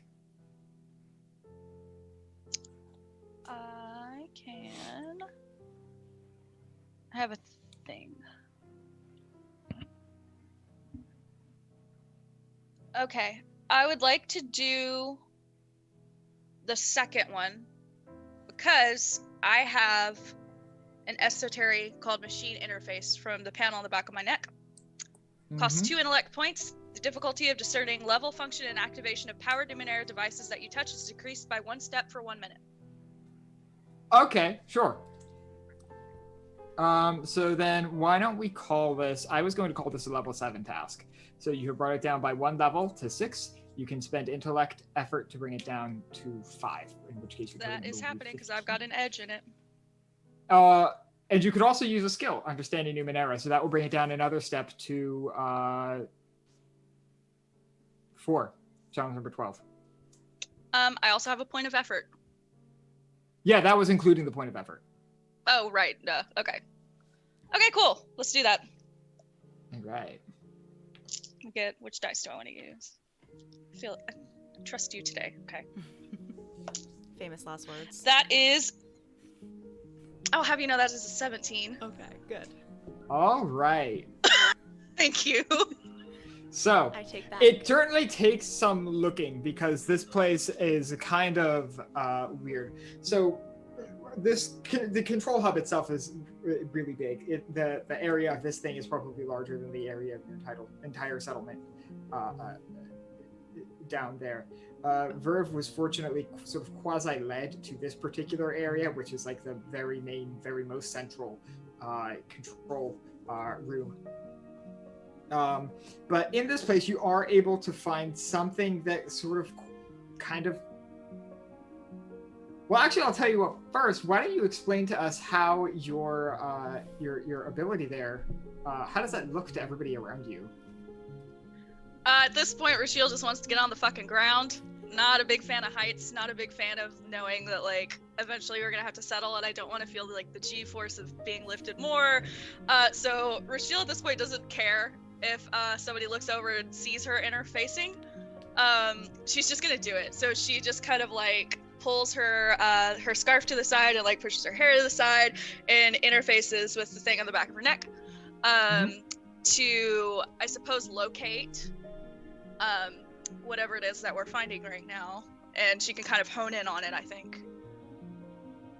Sure, yeah. So what you're able to do is it takes you a bit because, again,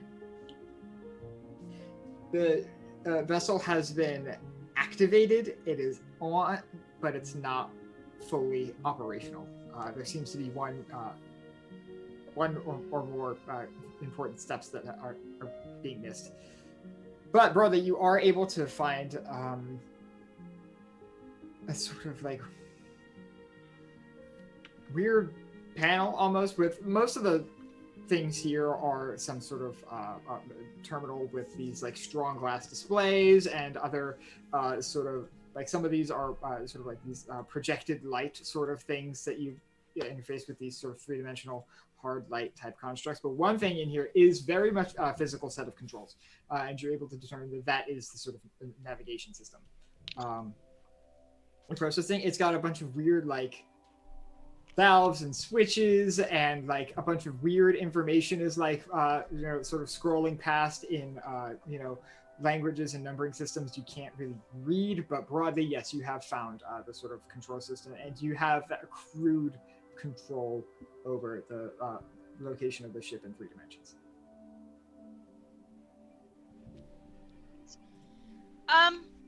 So I think I can control it.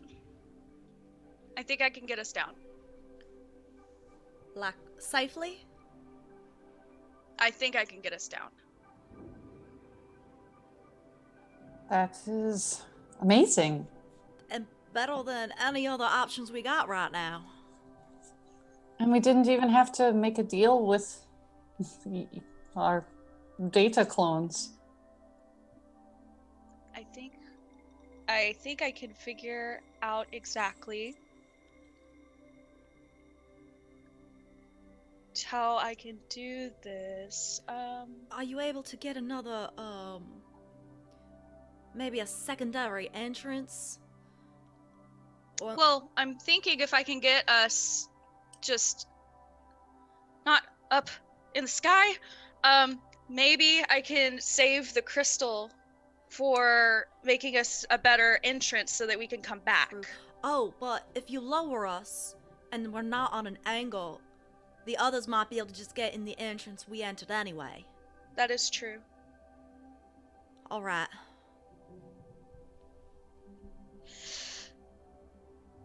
Okay. Does everybody maybe find something to hold onto? Do you want assistance? Yeah, actually. Do you think you can make sense of this as well, maybe? Probably not, but if you tell me what to push and when to push it, I'm sure I can follow those simple directions. Okay, yeah, come here. I will head over. Maybe a group effort? This is out of my skill set. I don't want to mess anything up that I already haven't. But if you need me, sure, I can help. I can try. We ain't gonna push you to do anything you don't want to. I think I'm just gonna use what I've gleaned just now and just like start interfacing. Okay, sure. Trying to just direct it ideally, kind of like how a helicopter just kind of hovers and it just like beautifully goes straight down. Ideally, that is So what I would like to happen. Yeah, sure. So I will say that fine motor control on this thing would require a roll of a challenge 6. I'm giving you an asset because you successfully interfaced and identified operation in general. So you brought down to a 5. You can spend effort, and I know you have skill and understanding Numenera, so that would bring it down to a 4. I don't have effort. So let's do. So that brings it down to, say again. 4. Well, 4 or 3. 4 or 3 if you spend effort. So 12 or 9. Spending effort is when you're using stuff from your pools. Right. Okay, so let's just leave it as is. All right. With my roll straight assets. against 12. Now, can Okay. I help even though if I recall correctly, I can help by adding like a +1 to the roll since I'm not currently trained in anything? If you're not skilled in any of the relevant things, then yes, you would just be adding a +1. Might be the one we need. Yeah, so go ahead and give it a roll. You're rolling straight against 11. That is a fucking 10. +1 is an 11. Oh no, the 11 was with the +1. Yes. So didn't make No, it. so so that would just be a 10. I rolled a 10. No, but it would have been 12. Lichten's +1 brought it down from a 12 to an 11. Oh. Your dice roll doesn't change. It's just Alex was adding the number to the other In the other way to do it. direction. Yeah. So you rolled a 10. So if they didn't, it was still let's say it was still a 12. You got a 10. It went up to 11. Yeah. So you still missed we're it by one 1. off. Yeah. Okay, so I'll tell you what. We go up further. No, it's not nearly that bad. No, you're very near success. So what happens is that you're able to go down. You do get that much accomplished. You bring the ship down, and it is a relatively stable descent for the most part.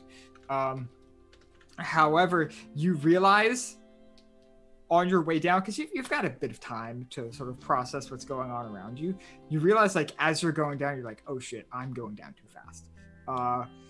And so what you have to do at that point is, unless you would like to, and tell me if you would like to change your mind to do something different, but like you realize like I'm going down too fast, I have to slow down. So you like have to slow down to a stop, and it still leaves you like a couple hundred feet off the ground.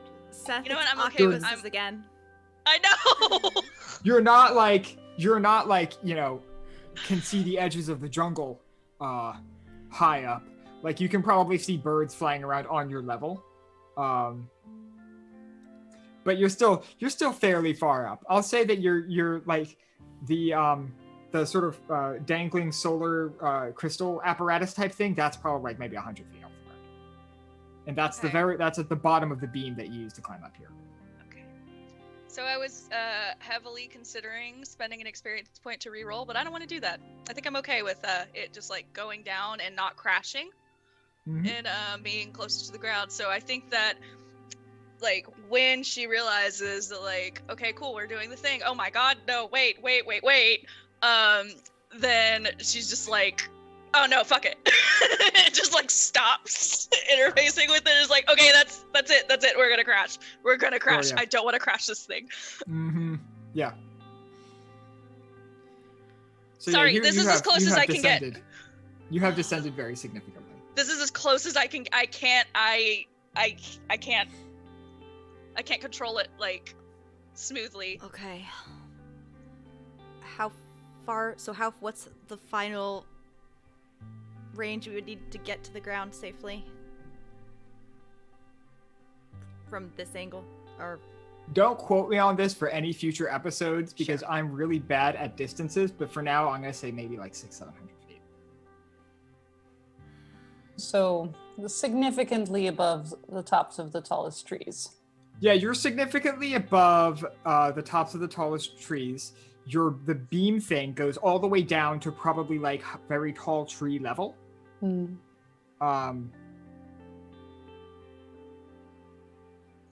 Have Yeah. we? Do we? So, like, sorry, here's my model. So this bit goes down to the trees. Mhm. Ah, my donut is falling apart. Sorry. Yeah. I apologize to the whole world. And what's inside the donut? The stick again? Do we know? The stick, to your knowledge, does not have an inside, or at least if Oh. it does, you have not experienced it yet. You have not found an entrance to it. To do that, you would need to basically descend deeper into deeper down on the control hub. So if there is a descent into the stick, that would be basically a couple floors below you. I think we should. Rashil, you have given us a reason to explore a part of this vessel that we haven't seen yet. I'd like to go. Yeah. Perhaps there's a spiral staircase. And what's No, perhaps there's more enemies and more. Well, worst comes to worst, we can explore a little more after we rest a bit. We can use that crystal. Or worst comes to worst, Verve can go down and talk to the others, the captain, Sabine. Can always come back up later. What? I know I'm good. I'm not that good. That's 100 feet down from the Licton bottom. told me that you can fly. We saw you going up into the hub, You saw that? like for a brief second. I didn't see anything. was I don't quite know a what he's talking shock. about, but I have no reason to believe the Licton would lie about that. So if you're hiding something, maybe get on the boat of exposing certain things about yourself. Hi, I have a panel on the back of my neck. We can talk about that later. Can you fly? That's not flying. It's close, but Well, if yeah. I don't know if I can if I can do it that far without alright, falling. that's Well, can you fair. fall into a tree? But that still leaves all of you up here. Verve had a very rough encounter with that thing, and I don't think maybe jumping off 700 feet is a good idea if he does not think he can make it safely. Perhaps not the sort of thing you want to experiment with under the circumstances. On a good day, I probably would, but Because this has not been a good day. So, unless you want to either A, explore, continue looking for the protomatter, or maybe another way down, spend more time looking at this control panel and maybe learning about it a little more so you can become more versed, or we can use that crystal. Either way, all except for the exploring part, it all rides on you, Rashil. No pressure, but I just wanted to point out some facts.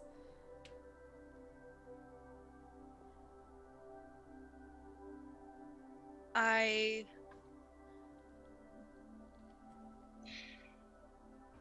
don't know if I can control that thing again the way like I just did. I don't want to put anybody on the ground at risk if I do something wrong. I really don't want to see what else could be in here with us, but I also don't think we have much of a choice right now.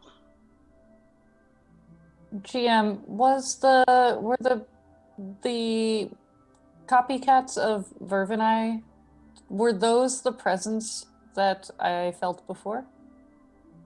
Yeah, I'll say that in your sort of confrontation with them, you were sort of able to identify. Yeah. So, or at least let me quickly clarify that they're not the overwhelming presence. They're not the sort of invasive, sickly yellow energy that you can still sometimes see moving about the ship. They're connected, but it doesn't seem that that was the entirety of whatever is Mm-hmm. in the So system. I might go over to Shield and say, you're right that there are perhaps more dangerous entities, but you know, we are dangerous entities too. We have faced off against a Jurassica. We have taken on a version of Verve that is even more scary than the real Verve. And we've come out on top both times. Whatever, do not feel that you have to make a decision out of fear of what could be. Make the decision that seems good and right. But if there are dangers here, we will face them one time or another. Whether it's today or next week or next That year, is we are true. here for the long haul. That is true. Fine, let's go. Let's see what else we can find. And which direction would you like to go? Back out to the ring or further down in the hub? Hub? Perhaps there is a lift. Yeah, I think like central is where I want to go. Mm-hmm. Further down or up? Also, hey cat.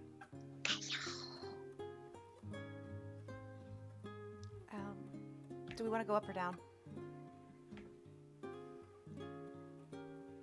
Good question. Maybe down, see if we can find another way out. Exit. Yeah, we could start there, and then we can always go look for more ways to control this thing that maybe are easy. I don't know. Let's just go. Let's just go. So I'm gonna start going down. Sure, you start going down. I motion for Nova to follow Rashiel. And I want to like hang back with Verve a bit as we slowly follow. All right. I'll go the same. Will it make you feel better if I walk right next to you? Or does that make it seem more risky than it perhaps is? No, it's fine. It's just I just want to get this over with, you know? So we can do, what do you think comes next?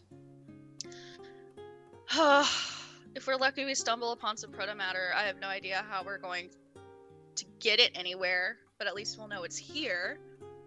Worst comes to worst, we're stuck up here and I have to crash this thing to land it, or I have to use our only way of possibly getting back here to get down once. This is not going great. This is not great. Well, we all made the choice to come to the Sicilian jungle or out here in the beyond. We left the comforts of our home. We knew it would be dangerous and probably stupid, and we did it anyway.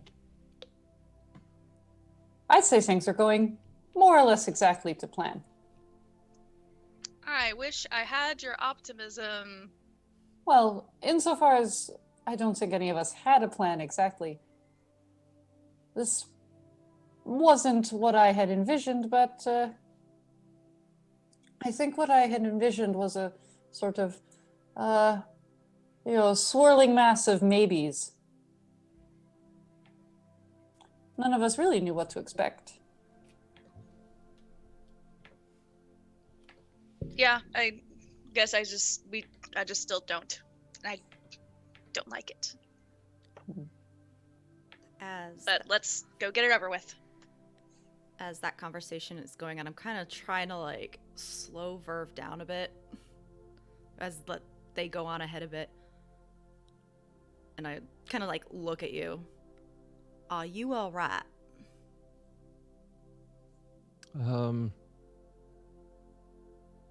Yeah. It's not like I haven't been beaten up before. Well, you've been beaten up 5 times and back. And I'm not just talking about physically. Are you all right? Yeah. I'll be fine. I'll be fine. And being all right now are 2 completely different things, Viv. Don't shit me. Yeah.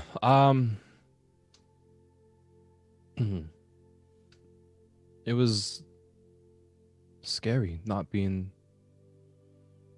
in charge of myself.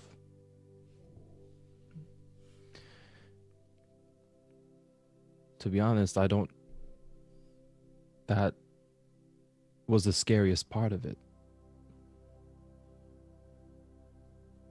Yeah, I can see that.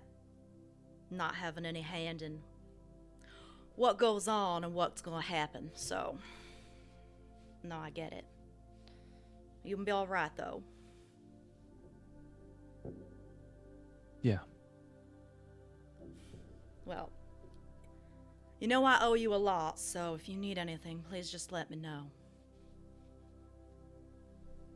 You don't. No, I feel like we've had this conversation multiple times already. Just take it as it is.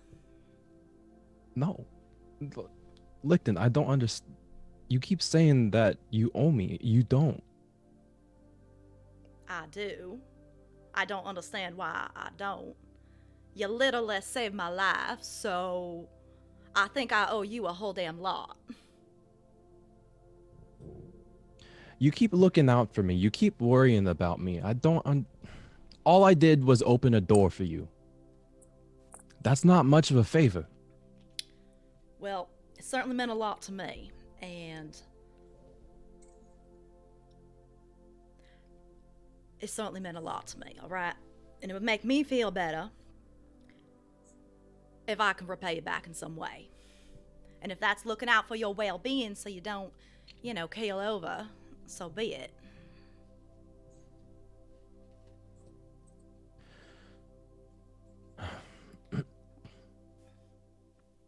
I don't. You really don't owe me anything. Well, I understand where you're coming from, but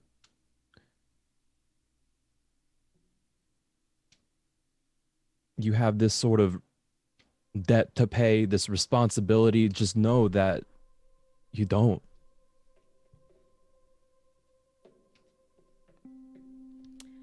we're not I'm gonna sorry. see. I don't mean to invalidate what you're feeling. But just trust me that you don't owe me anything. Well, when you put it that way, it makes it sound like that my life didn't mean anything, so I don't owe you anything, and I don't know how I feel about that, but No. we can Licton, talk it's not about that. this. We can talk about this later when we get back on solid ground. Because I don't think this back and forth is going to really go anywhere. We're both a little too hot-headed. So truce for now until maybe you get a little healed up and we are not 800 feet up in the air. Agree to disagree. All right, For now. Let's catch up with them too before they get too far ahead of us. Okay.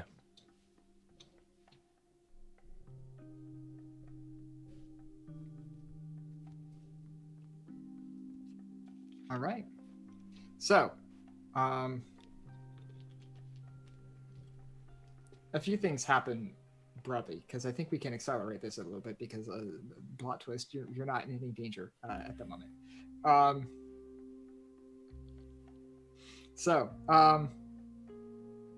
tell you what. If anyone would like to roll an understanding Numenera roll for this sort of control hub area in general, there would be multiple ways for you to get down.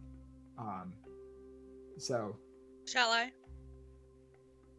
Your target for this, if you are willing to spend a few hours sort of combing through what is available to you would be a challenge 4.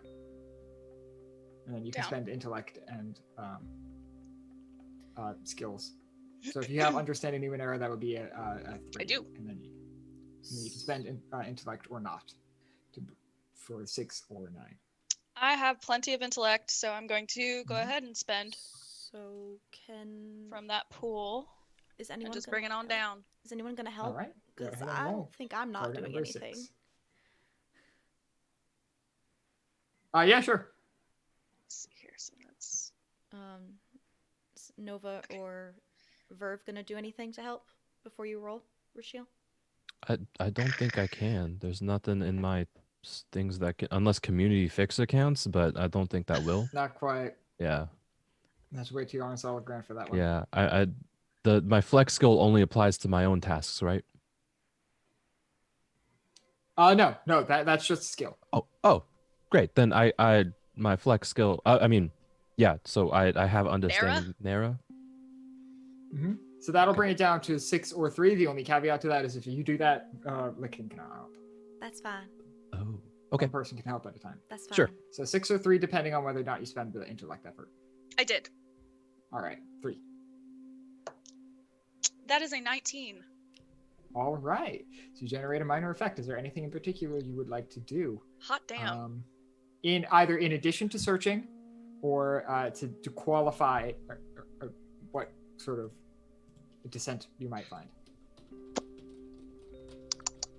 Can I phone my friends and consult See why like not? with a minor effect? Like, what do we just want to like be able to just like kind of take this thing down gracefully the rest of the way, or is there something else you think that might be more useful?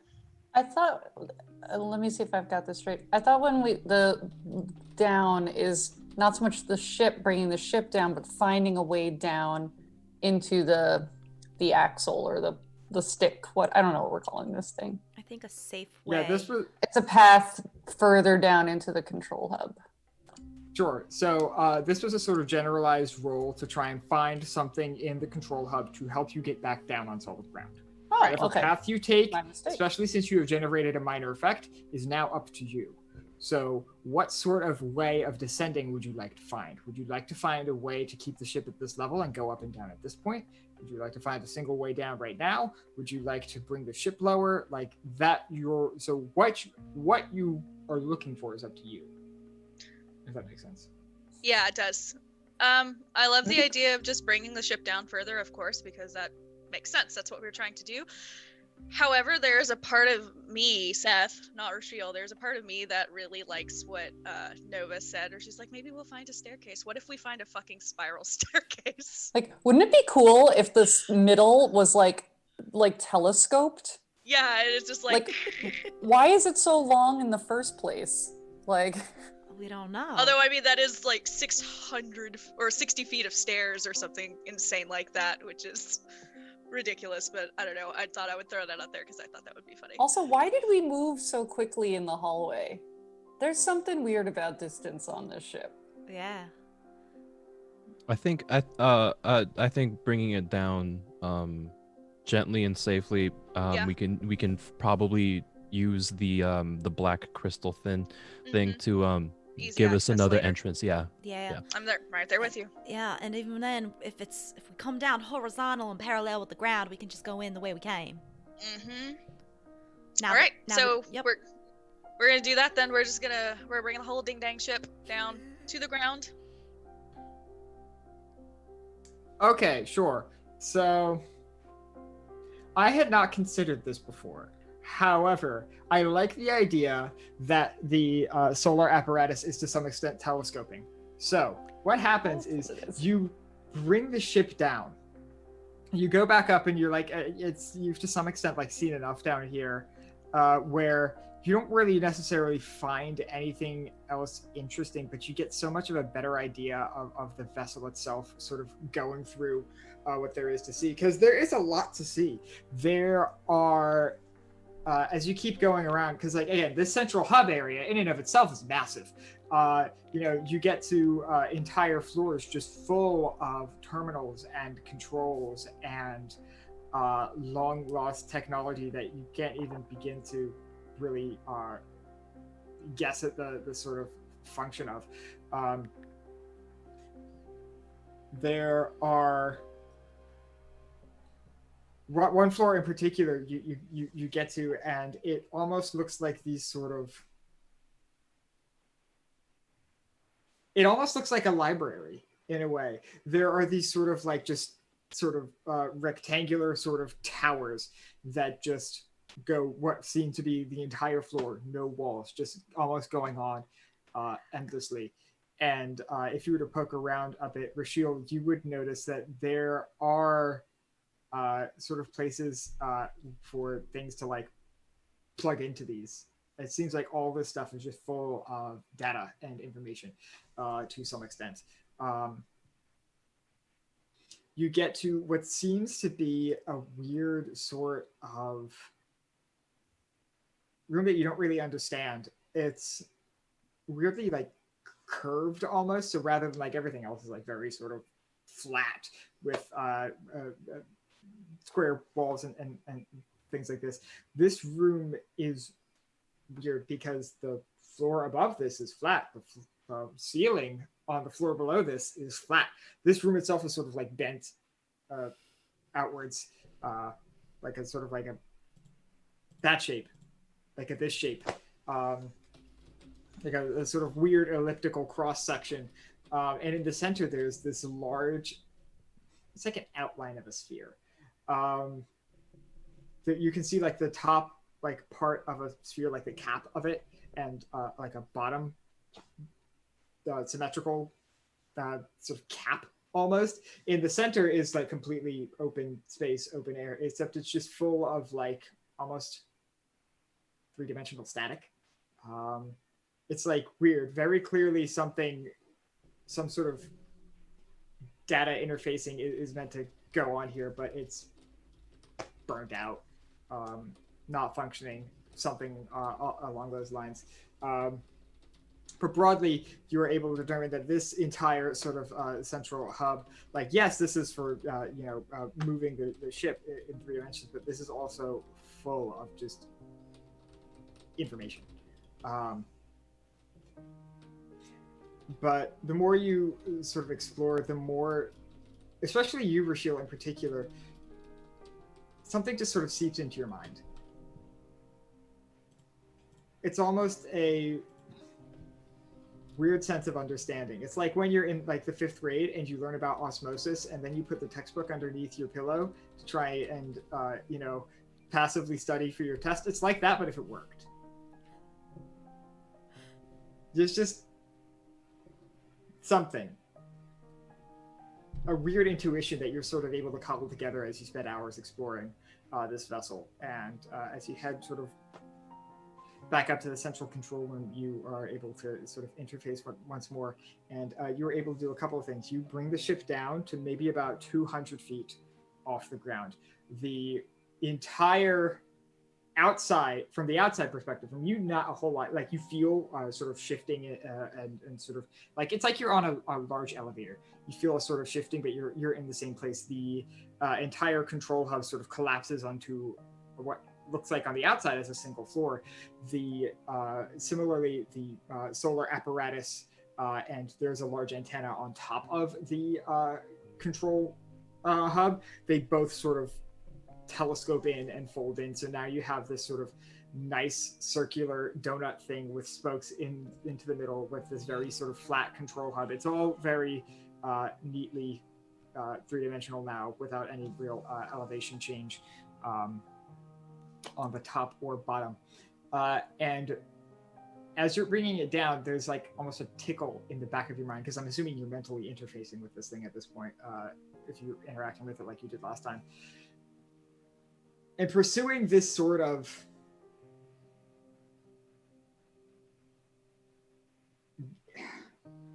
it's sort of like an intuition, sort of like I wonder what this folder is, and just like a sort of digital rabbit hole that you find yourself chasing. You eventually find yourself at a point where you activate something, and there are 4 basically like long metal poles almost with like platforms attached to them, and they all just all the way down to the ground. And there's one of these each of the 90-degree marks on the ring, and a 5th one in the center for the control hub. So you have basically found 5 open air elevators into and out of the ship. And it is a trivial task for you to get on the one in the control hub and descend down to the ground. My fine job, Rochelle. You too, Verve. Verve, thank you. Oh, it was all you. No, I just found the panel. So, at this point, having brought the ship down so far and having created such a reliable way of getting on and off, over the next period of weeks, acquiring protomatter and sort of general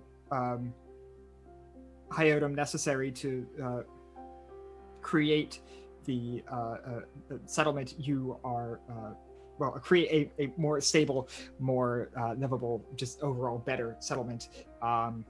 You're able to procure the protomatter in a sort of I'm losing the word, but it's sort of a foregone conclusion. Like, you're able to get it. It's no extraordinary difficulty to acquire this and more technology that you need. So over time, especially since you have had such a large and dramatic sort of announcement to the world that you are here, your settlement does start to grow a little bit. This will take place over the course of a few months. And we will certainly, after the game, talk about whatever you would like to accomplish in those months. And we will certainly have any conversations we would like to have, either this session or next session. But so Verve is healthy, right? So like you land. Sabine is very confused, but also very grateful that you have brought her such an immense sort of trove of resources. You immediately set up salvaging teams where basically the 4 of you run security. You like go up with everybody, and you're like making sure no one gets hurt, especially after your tales of psychic duplicates and stuff like that. It's kind of they definitely are interested in keeping their people safe. So you're mostly just running security, and Rashiel, you're doing a lot of sort of Numenera explaining, like, no, don't break that down that way, you're probably going to cause an explosion, stuff like that. But yeah, you create a sort of stable little salvaging system, which you use as a foundation for trade with. At first, they're mostly like the odd traveler who, for some reason, is moving through the jungle in this part of the world. But eventually, you do sort of establish yourself on a couple of like small local trade routes. You are able to move Iotum in and out of the jungle and turn. Some of you are able to turn like small profits, sort of doing external trade. And the settlement begins to grow. I will say that by the time we pick up next, your settlement is probably months down the line. And you've probably amassed 300-400 people here. It grows very quickly because this is the Beyond is...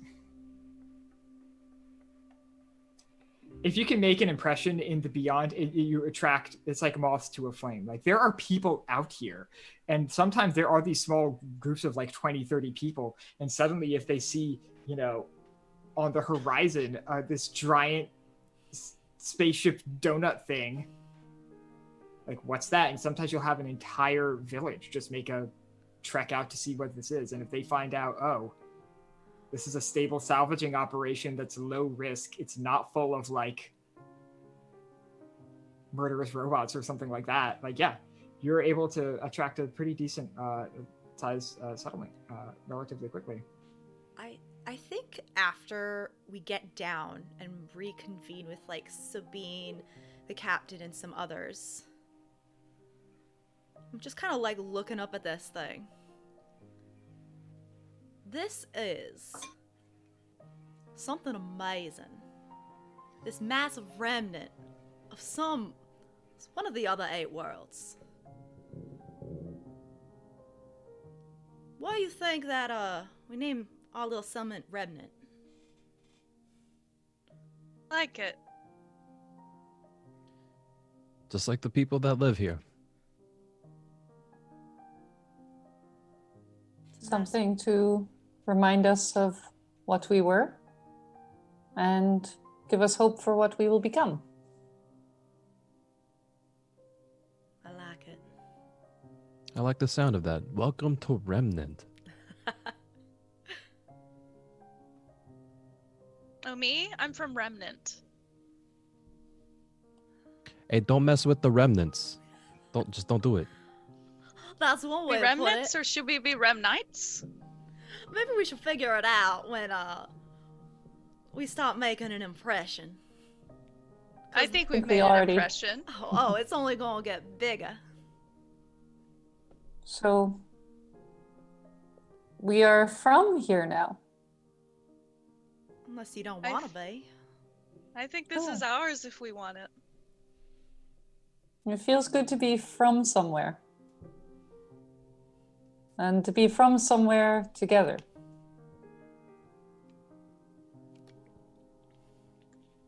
I think I have friends. You have friends, Rochelle. I think I have friends. Wow, I don't think I've ever heard that word Wait. from your mouth since we've been traveling together. Yeah, like hold on. I'm included in that. Yeah. I didn't think I'd live to see the day. Me either. Well, you almost didn't. Don't make me regret it. Oh, I'm gonna make you regret it. Hey, you brought this upon yourself, Rochelle. Oh well, I still have Ash to protect me from all of you. Yeah, I was gonna say she's either talking about you or a bunch of amoebas in a thermonuclear dog. Oh, not anymore. Those amoebas are gone, remember? They're in my jacket. They're Rasheel, you, never you far owe me a away. new jacket.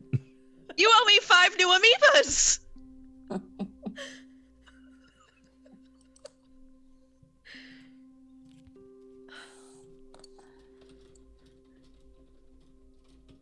And I think, So. yeah. Verve, would you like an experience point?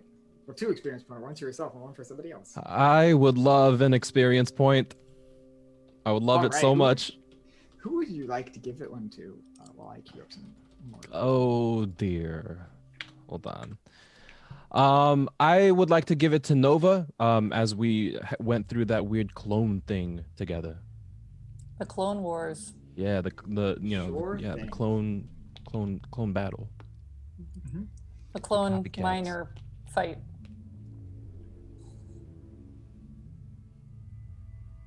All right, so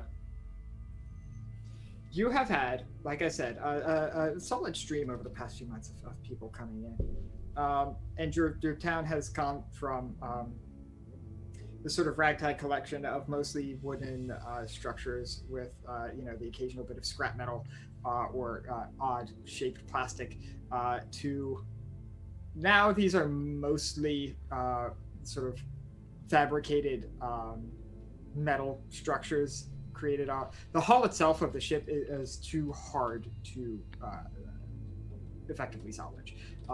It's nigh impenetrable.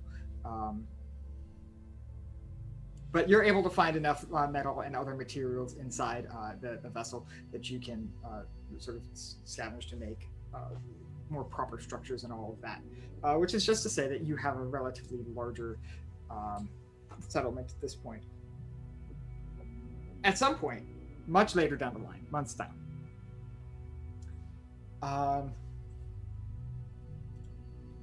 a runner comes to basically each one of your houses. Just some random village person who was just asked to, do a favor for somebody for trying to get you. And you were all requested to go to Sabine's house at maybe like midnight or so. To whose house? Sabine. Sabine's, okay. Midnight. Midnight-ish. Midnight adjacent. There's 28-hour days. Don't make me count an hour. Okay, but middle of the damn night. Late. Middle of the night. Yeah. It's obnoxious. Yes, 14 o'clock. Yeah. Well, Sabine's one of the major figureheads in this settlement, so I'm not gonna say no to her. And also, I don't want to get her mad. So I'm going. Yeah, I was just... Sure. As far as settlement leadership goes, it has very quickly sort of coalesced around Sabine, the captain, and you four. I think Rashiel probably yells at the runner for waking her up and for waking up her puppy. And then it's like, oh no, ma'am, I need you to go to Sabine's. Oh, why didn't you start with that? And just gonna throw on like a coat and go. Yeah.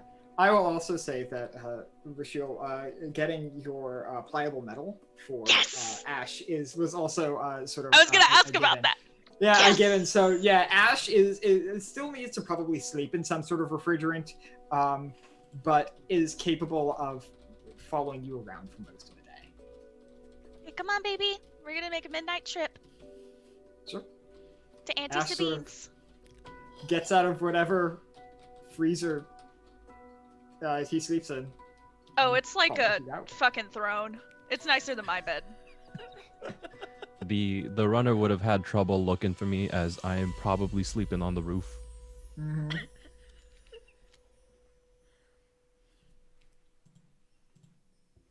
I think Nova sleeps in like a nest of blankets. Mm-hmm. It's just like heaps of, it's like kind of all the stuff she's already wearing, but like 10 times that. So she like pops her head up. Like a burrito. Mm-hmm.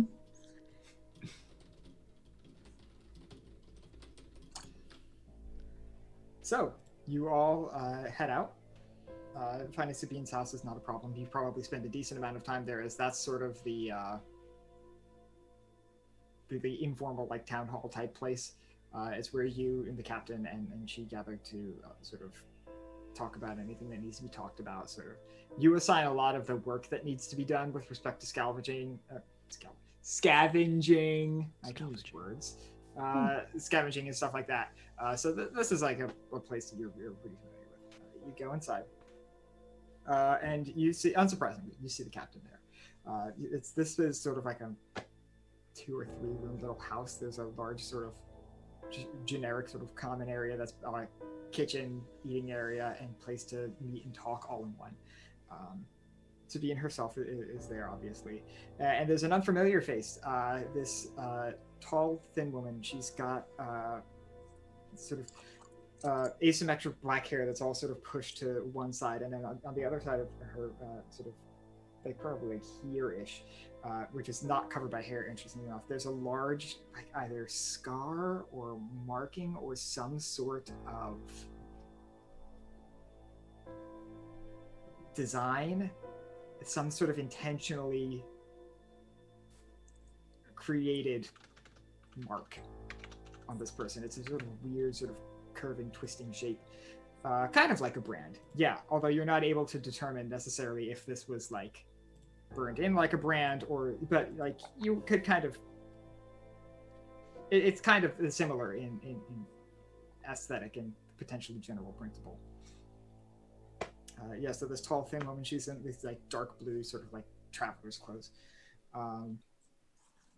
Sabine sort of speaks up as you enter. Well, Thanks for heading out at middle of fucking night. Yeah, why are we up in the middle of the damn night, Sabine? You look up Ash. I incline my head at the unfamiliar face. Howdy. She just nods. And this is why I gave a point to Verve. Verve, you noticed that she like stared at you almost immediately as you entered, and now is making like a definite effort to not look at you. To not look at me. To not look at you. All right, well, I'm looking right at her. Never seen this person in your life before. Okay.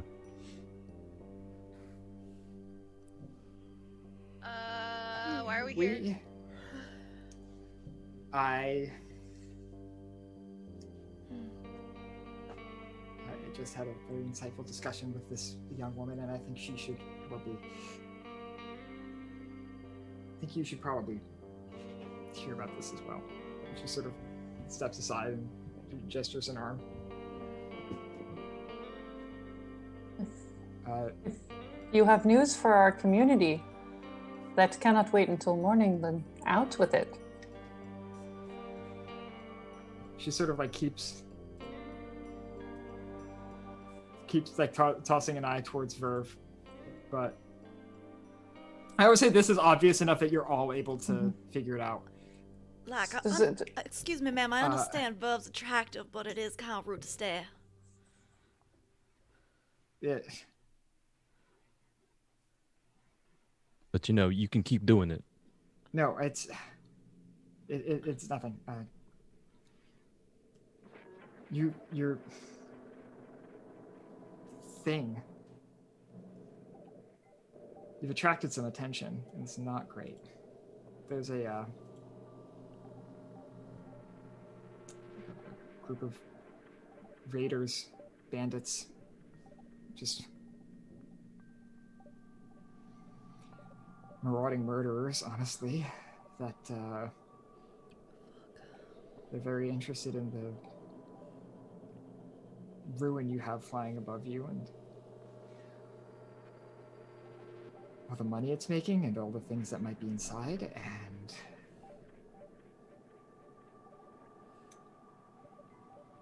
well, it's something you might find yourself dealing with soon. Are they on their way now? No, but they will be. How far? How many days? How many? How soon? I don't know Who when are they're you? moving. Excuse me? Oh, sorry. I was trying to pile on the question train. Where are they coming from? South. They're weeks away, but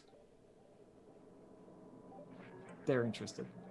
And who exactly are you? I'm sorry. And how'd you find out about this? Not that we don't appreciate the warning, but I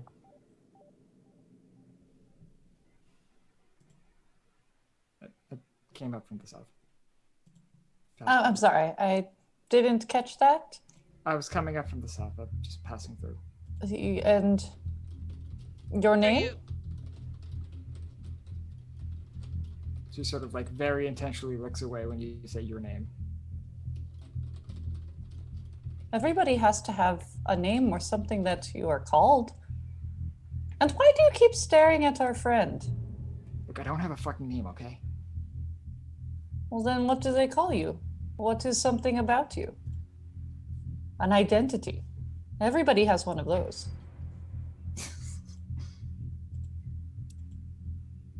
I don't.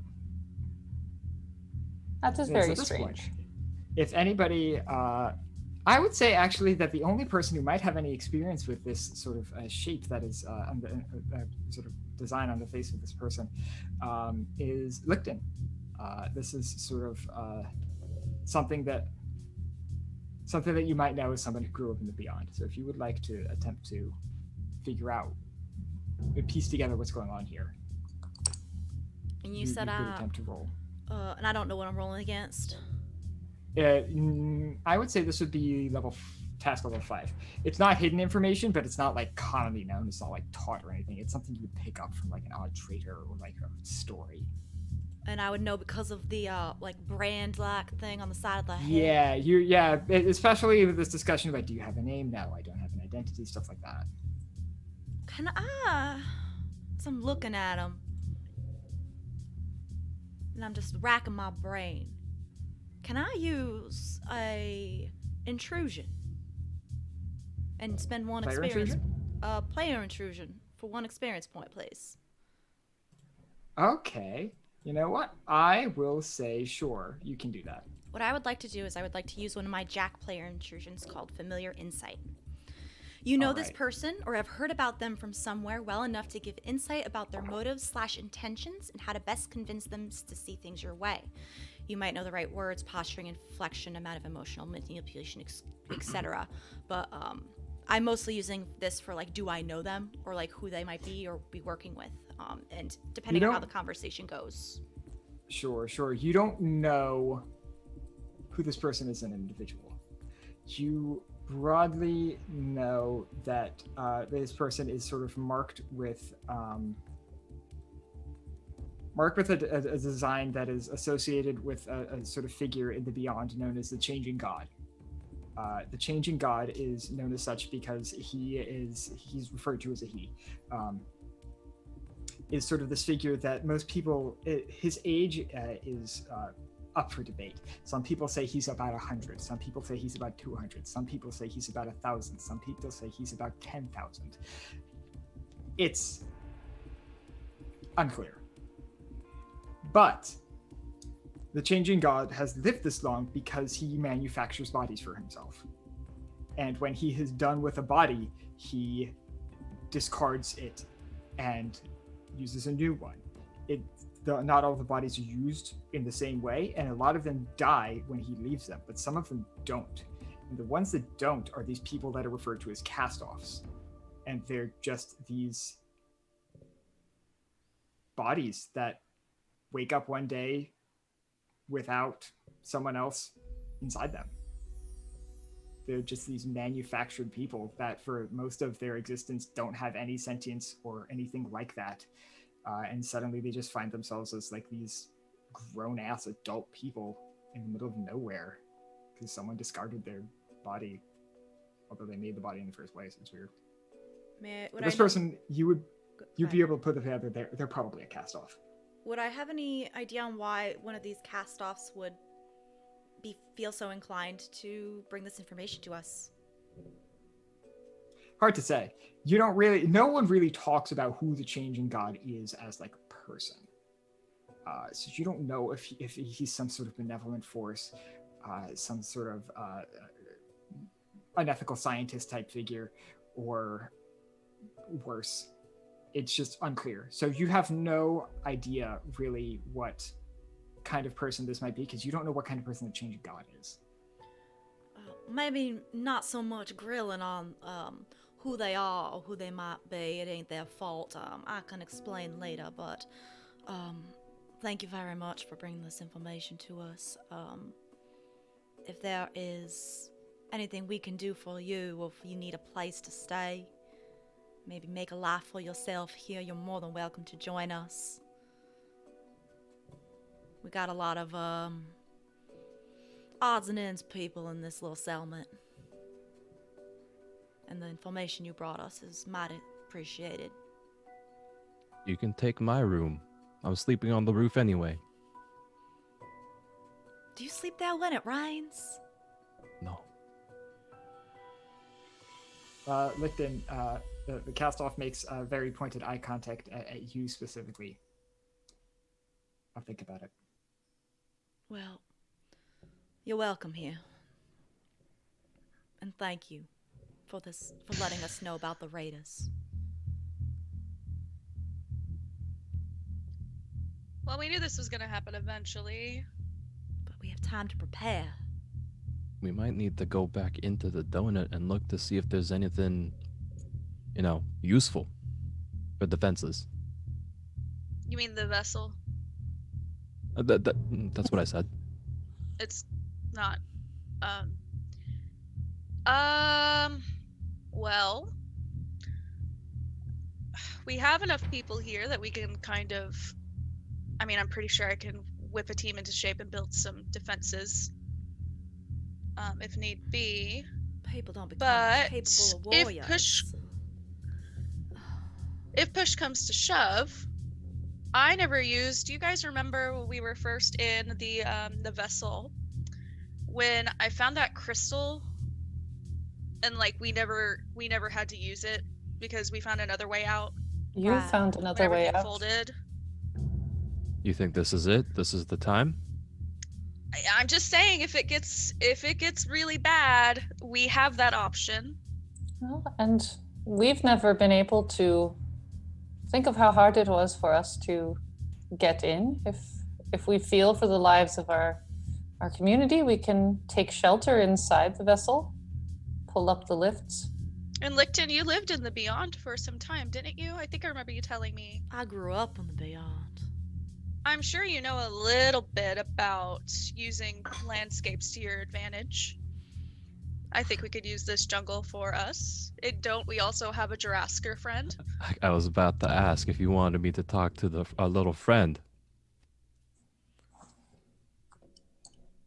We have options. I will definitely go through my notes and figure out what we did last time we had raiders when back Okay. at home. And Ash knows some new tricks too. I'm sure he does. He does. He's so good.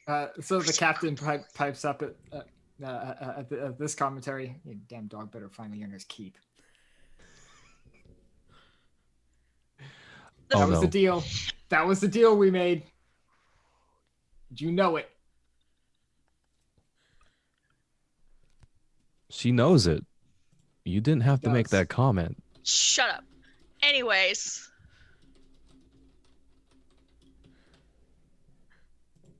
He's a good boy, yes you are. You earn your keep every day. When people get to look at you, you're so handsome. Well, anyway, Ooh. I don't think there's much we can do in the middle of the night right now. So we might want to just get the rest of the sleep and start making preparations and gathering intel in the morning. I don't know. I'm up now. I'm gonna see if anyone else is up. Any of the volunteers or something. And just let them know what's going on, and they can tell other people, and they can tell other people, and everybody will be aware. And I guess I don't know. I mean, both Nova and I know hand-to-hand combat pretty well. I'm sure we can train You can't. some Sabine rapscallions up. speaks up. Correct me if I'm wrong. Speaking to the guest. I don't think this is something we're going to be worrying about in the next day, week, month. So I don't think. Yes, we should definitely be preparing, but I think for now, I think just being aware of this is the first step. So Forgive me for not completely trusting this person's timeline. that's fair. That's understandable. But even if there is something wrong with the timeline and there's something happens tonight, there's nothing we can do about it at this point. We haven't built a single defense. I've been too worried about figuring out how to feed everybody, especially with so many new people coming through. Just keep in mind, every weapon you build is something that isn't feeding somebody. It's something that's not building a house. There's more out here that kill us than just rampaging marauders, starvation, dehydration predators. Yeah. Juggling 12 balls at once, and we only got one hand. All I'm saying is that we can't dedicate every single resource to weapons or fighting people or armies or whatever. And that is why we have to begin preparing before it is necessary, so that we're not caught unawares. And if we can do a little preparation. We do a little every day. And if it becomes a siege situation, we need to have the stores and materials and food necessary. Sounds like another trip into our vessel may be a good idea. I just don't like the sound of this. the cast off begins to speak. There's an if this happens, your biggest problem will be a machine, large, maybe a few 100 feet tall. It's very slow, so you'll certainly not be surprised if it shows up, but it placates people, pacifies them. They call it the Peacekeeper, and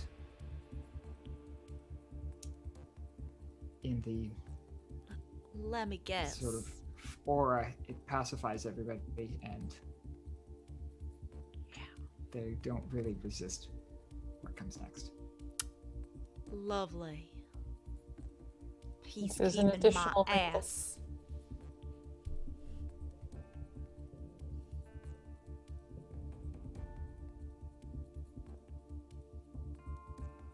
Maybe some mental defenses.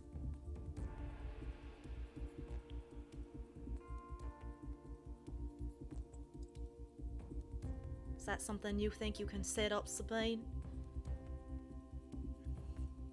I mean, I can try. I certainly wouldn't try building anything tomorrow. I'd need to Yeah. do a lot of studying, but I can try.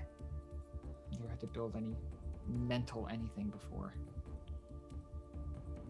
Right. But yeah, given enough time, I'm sure I could come up with something. Great. People So, come all. oh, you go ahead. I was going to change the subject. As I know that the people who've come here came out here to make their own decisions, just like we did, and I think we owe it to them to protect that. And maybe even give them the option to flee. Their lives are more important than any physical thing we can protect here. So, we've got a plan. We've got a backup plan. Everyone knows what they're doing. I'm going to bed. I do have one question. Why do you keep staring at me? You still haven't answered that.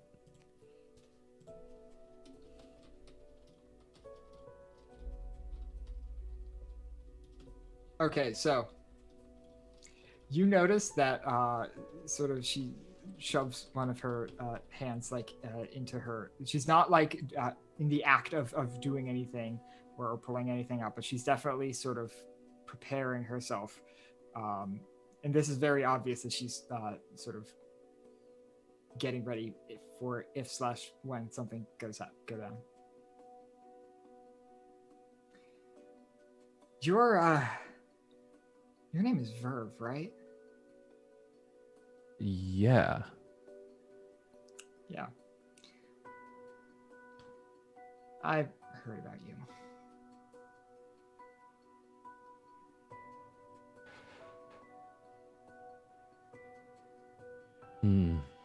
Okay. That could mean a lot of things. Let's you and I talk in the morning. Not alone. I know Fair Verve. enough. I know Verve offered his bed for you, but if you don't want to spend the night at his place, I have a couch as well. You're welcome to it. I'll think about it.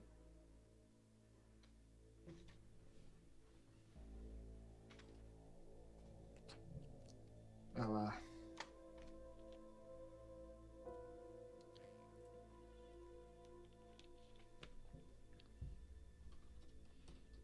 hope you figure this out. And the cast off sort of takes her leave. Right. Verve, we are going to unpack that in the morning.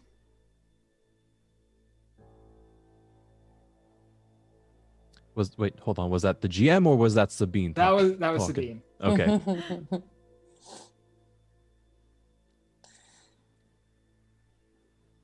Yeah, I'm gonna turn to Verve. I think when the cast off was like, "Oh, you're Verve, right?" Or she'll probably pulled out a dagger. And I'm just, what did you do? Oh man. I'm gonna let you two figure this out. I'm going back to bed. Good night. And I leave. Right. So, does anybody have anything else you would like to do tonight?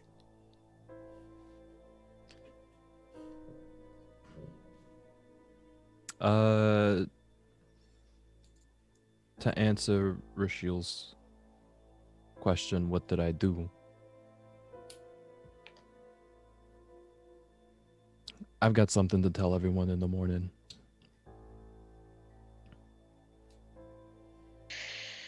Okay. Okay, fine.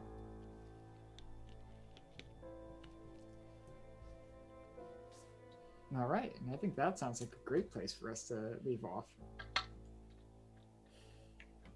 So, forgive me while I pause to change our music to something more appropriate for us. Dipping out here.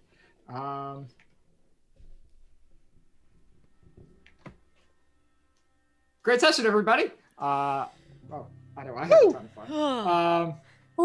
Apologies, Graham, if you're in chat. Apologies, I did not get to resolve the creature meter today. That will definitely then occur this coming week.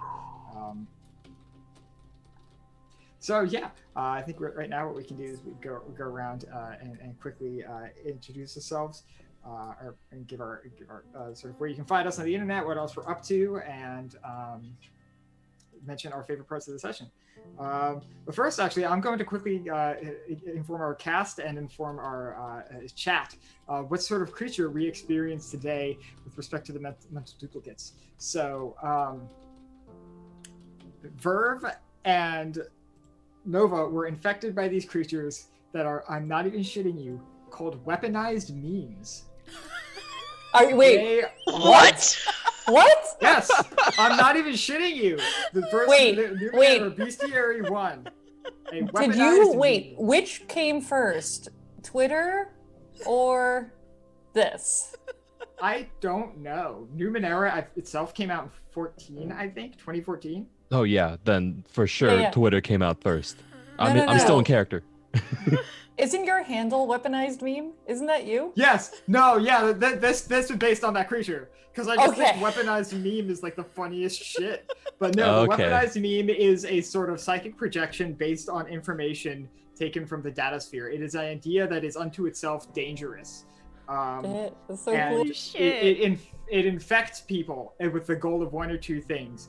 Either it wants to just spread at like a virus, and so in that case it basically is like there's like a phrase or something that like transmits the meme. It's like the Monty Python skit, the funniest joke that kills people. It's like that. It is just like that. Sour orange. Oh my god. Okay, stop. The flip side is that occasionally the weaponized meme is part of the weaponized meme wants something. It wants an action to be performed, and it as data as a sort of idea can't do this itself. So it sort of once it gets control over a person, it uses the person to complete a task. So yeah, you two were infected by a weaponized meme. This is a level 3 creature, and it is a psychic projection, a dangerous idea. That's really cool. Thanks, That's Eva. awesome. Thank you for introducing that to our game, Eva. What the fuck? That's awesome. Creature meter. Creature meter. Let's meet some more creatures. We're gonna meet a hell of a creature next week.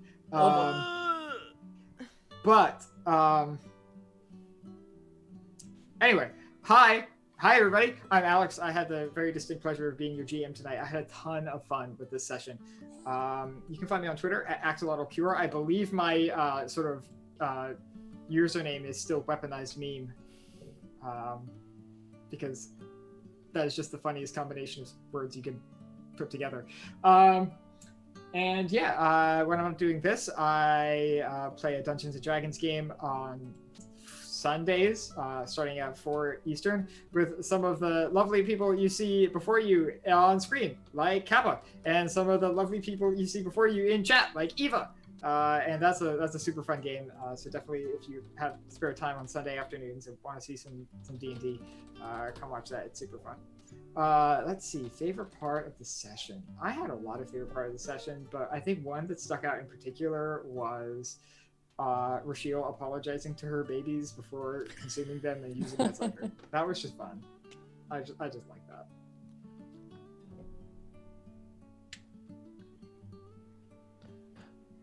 I'll go next. Since you mentioned me. Hello, my name is Kappa. You can find me on Twitter at the Kappa Chris, where I just am a nerd. That's it. That's really it. And talk about D&D stuff. Anyway, you can find me on, like Alex said, on Sundays at 3 p.m. Central on this channel, streaming for our Sunday stream, which I think we're about to name. I'm not sure. We're getting close to naming it. Close. Finley and close. the We'll see. bitches. And then you can also find me on other stuff. I'm going to be in season 2 of Roads Uncharted, which is a podcast in the Genesis system. So look out for that. More updates coming soon. Currently on hiatus is Revenge of the Crit, which is a Star Wars themed D&D 5e game that usually streams on Wednesday nights. Again, we're on hiatus, so I'll release that information as it comes. But yeah, my favorite part of the session, that was a really cool combat. That was multi-layered. It was there. The stakes were high. I really enjoyed it. All the players had a really good part in it. Oh, that was I love it. I love narrative-based combat like that.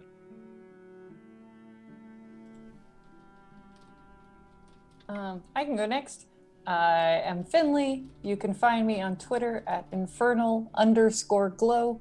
This is my only streamed game at the moment, so you can just find me here, same bat time, same bat channel, playing Nova next week. My favorite part of the session was the one-to-one between Licton and Verve. I feel like you folks hinted about that off stream, that like there was some kind of convo you wanted to have, and seeing that play out with the tension, like you were clear, like you were both having the same conversation, but it really wasn't the same conversation. And it gave so much insight into like your values, and it was just really fun to watch. And also I like being able to stab things.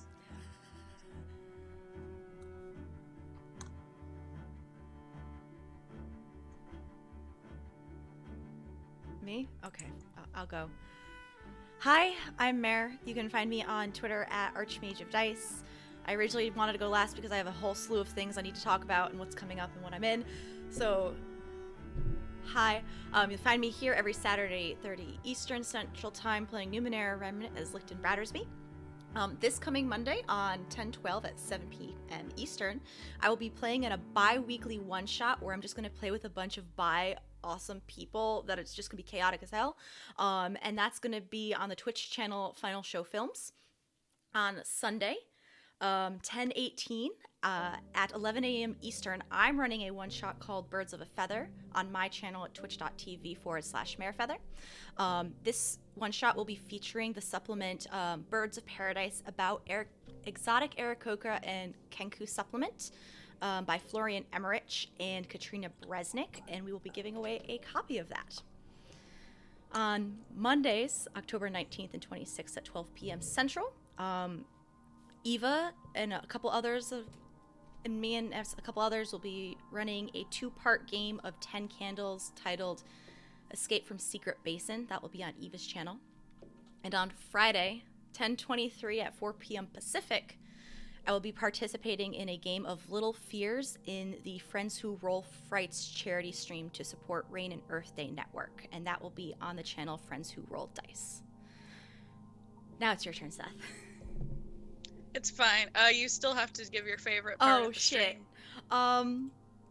My favorite part was basically like that whole fight and how Alex described it, and also just that image of 12-foot Rashiel just like fucking up Verve.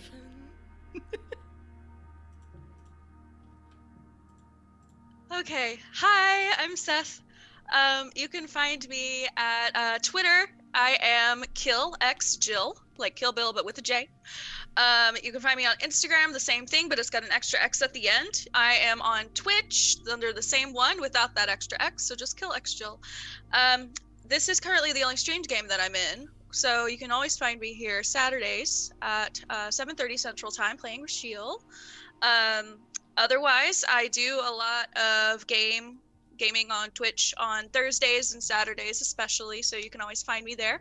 And otherwise, I just kind of, don't know, dedicate my life to trying to play as many games as possible in a given span of time. Tonight, how do I pick?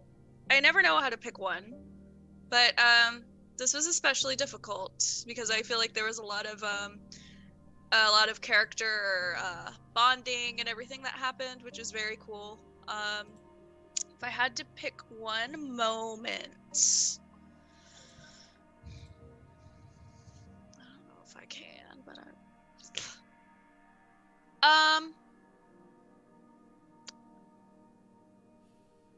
then I think it's gonna be Alex's description of the telescoping of the vessel. I was so, and I mean, Alex's descriptions are always incredible, but I was just like extra transported, like basically watching that scene in my brain, like, whoa. So yeah.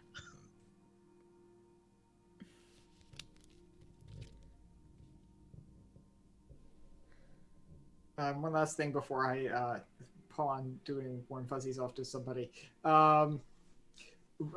Just to reiterate something that we mentioned before the stream starts, we have officially partnered with Monty Cook Games for the stream and some of our other future endeavors.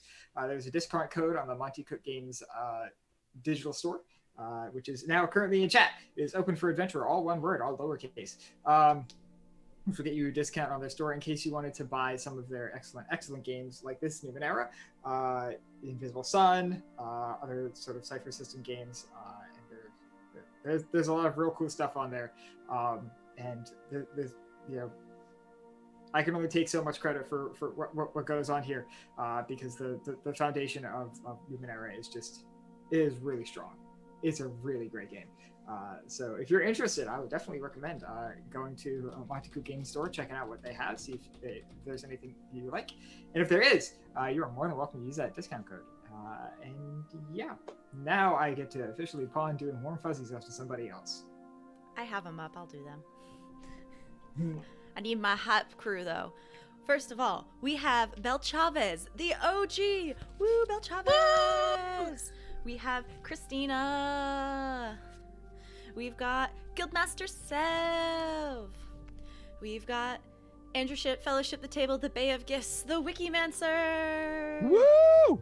We've got Patrick, PJ. Yeah, Patrick. We've got Rick O. Woo! Rick O. We've got Gamer Lives with a 1 and a 3. Gamer Lives with a 1 and a 3. And we have Deborah. Deborah. And those are our warm fuzzies. Anything else tonight? You have a stream cat. I'm trying to get over here. Come here. Well, go ahead. I was just saying, I've got a stream cat, but that bastard's sleeping. Come here, hurry. Anyway, Hurry. everybody, we will see Here we go. you. Can we get the stream cat? Okay, we got the Stream stream cat. cat. We are good. Cat. Woo. Hello. Good. All right. I cannot think of a better way to end the stream than basking in the radiant glory of this cat. So, have a good night, everybody. Good We will hopefully night. see you here next week.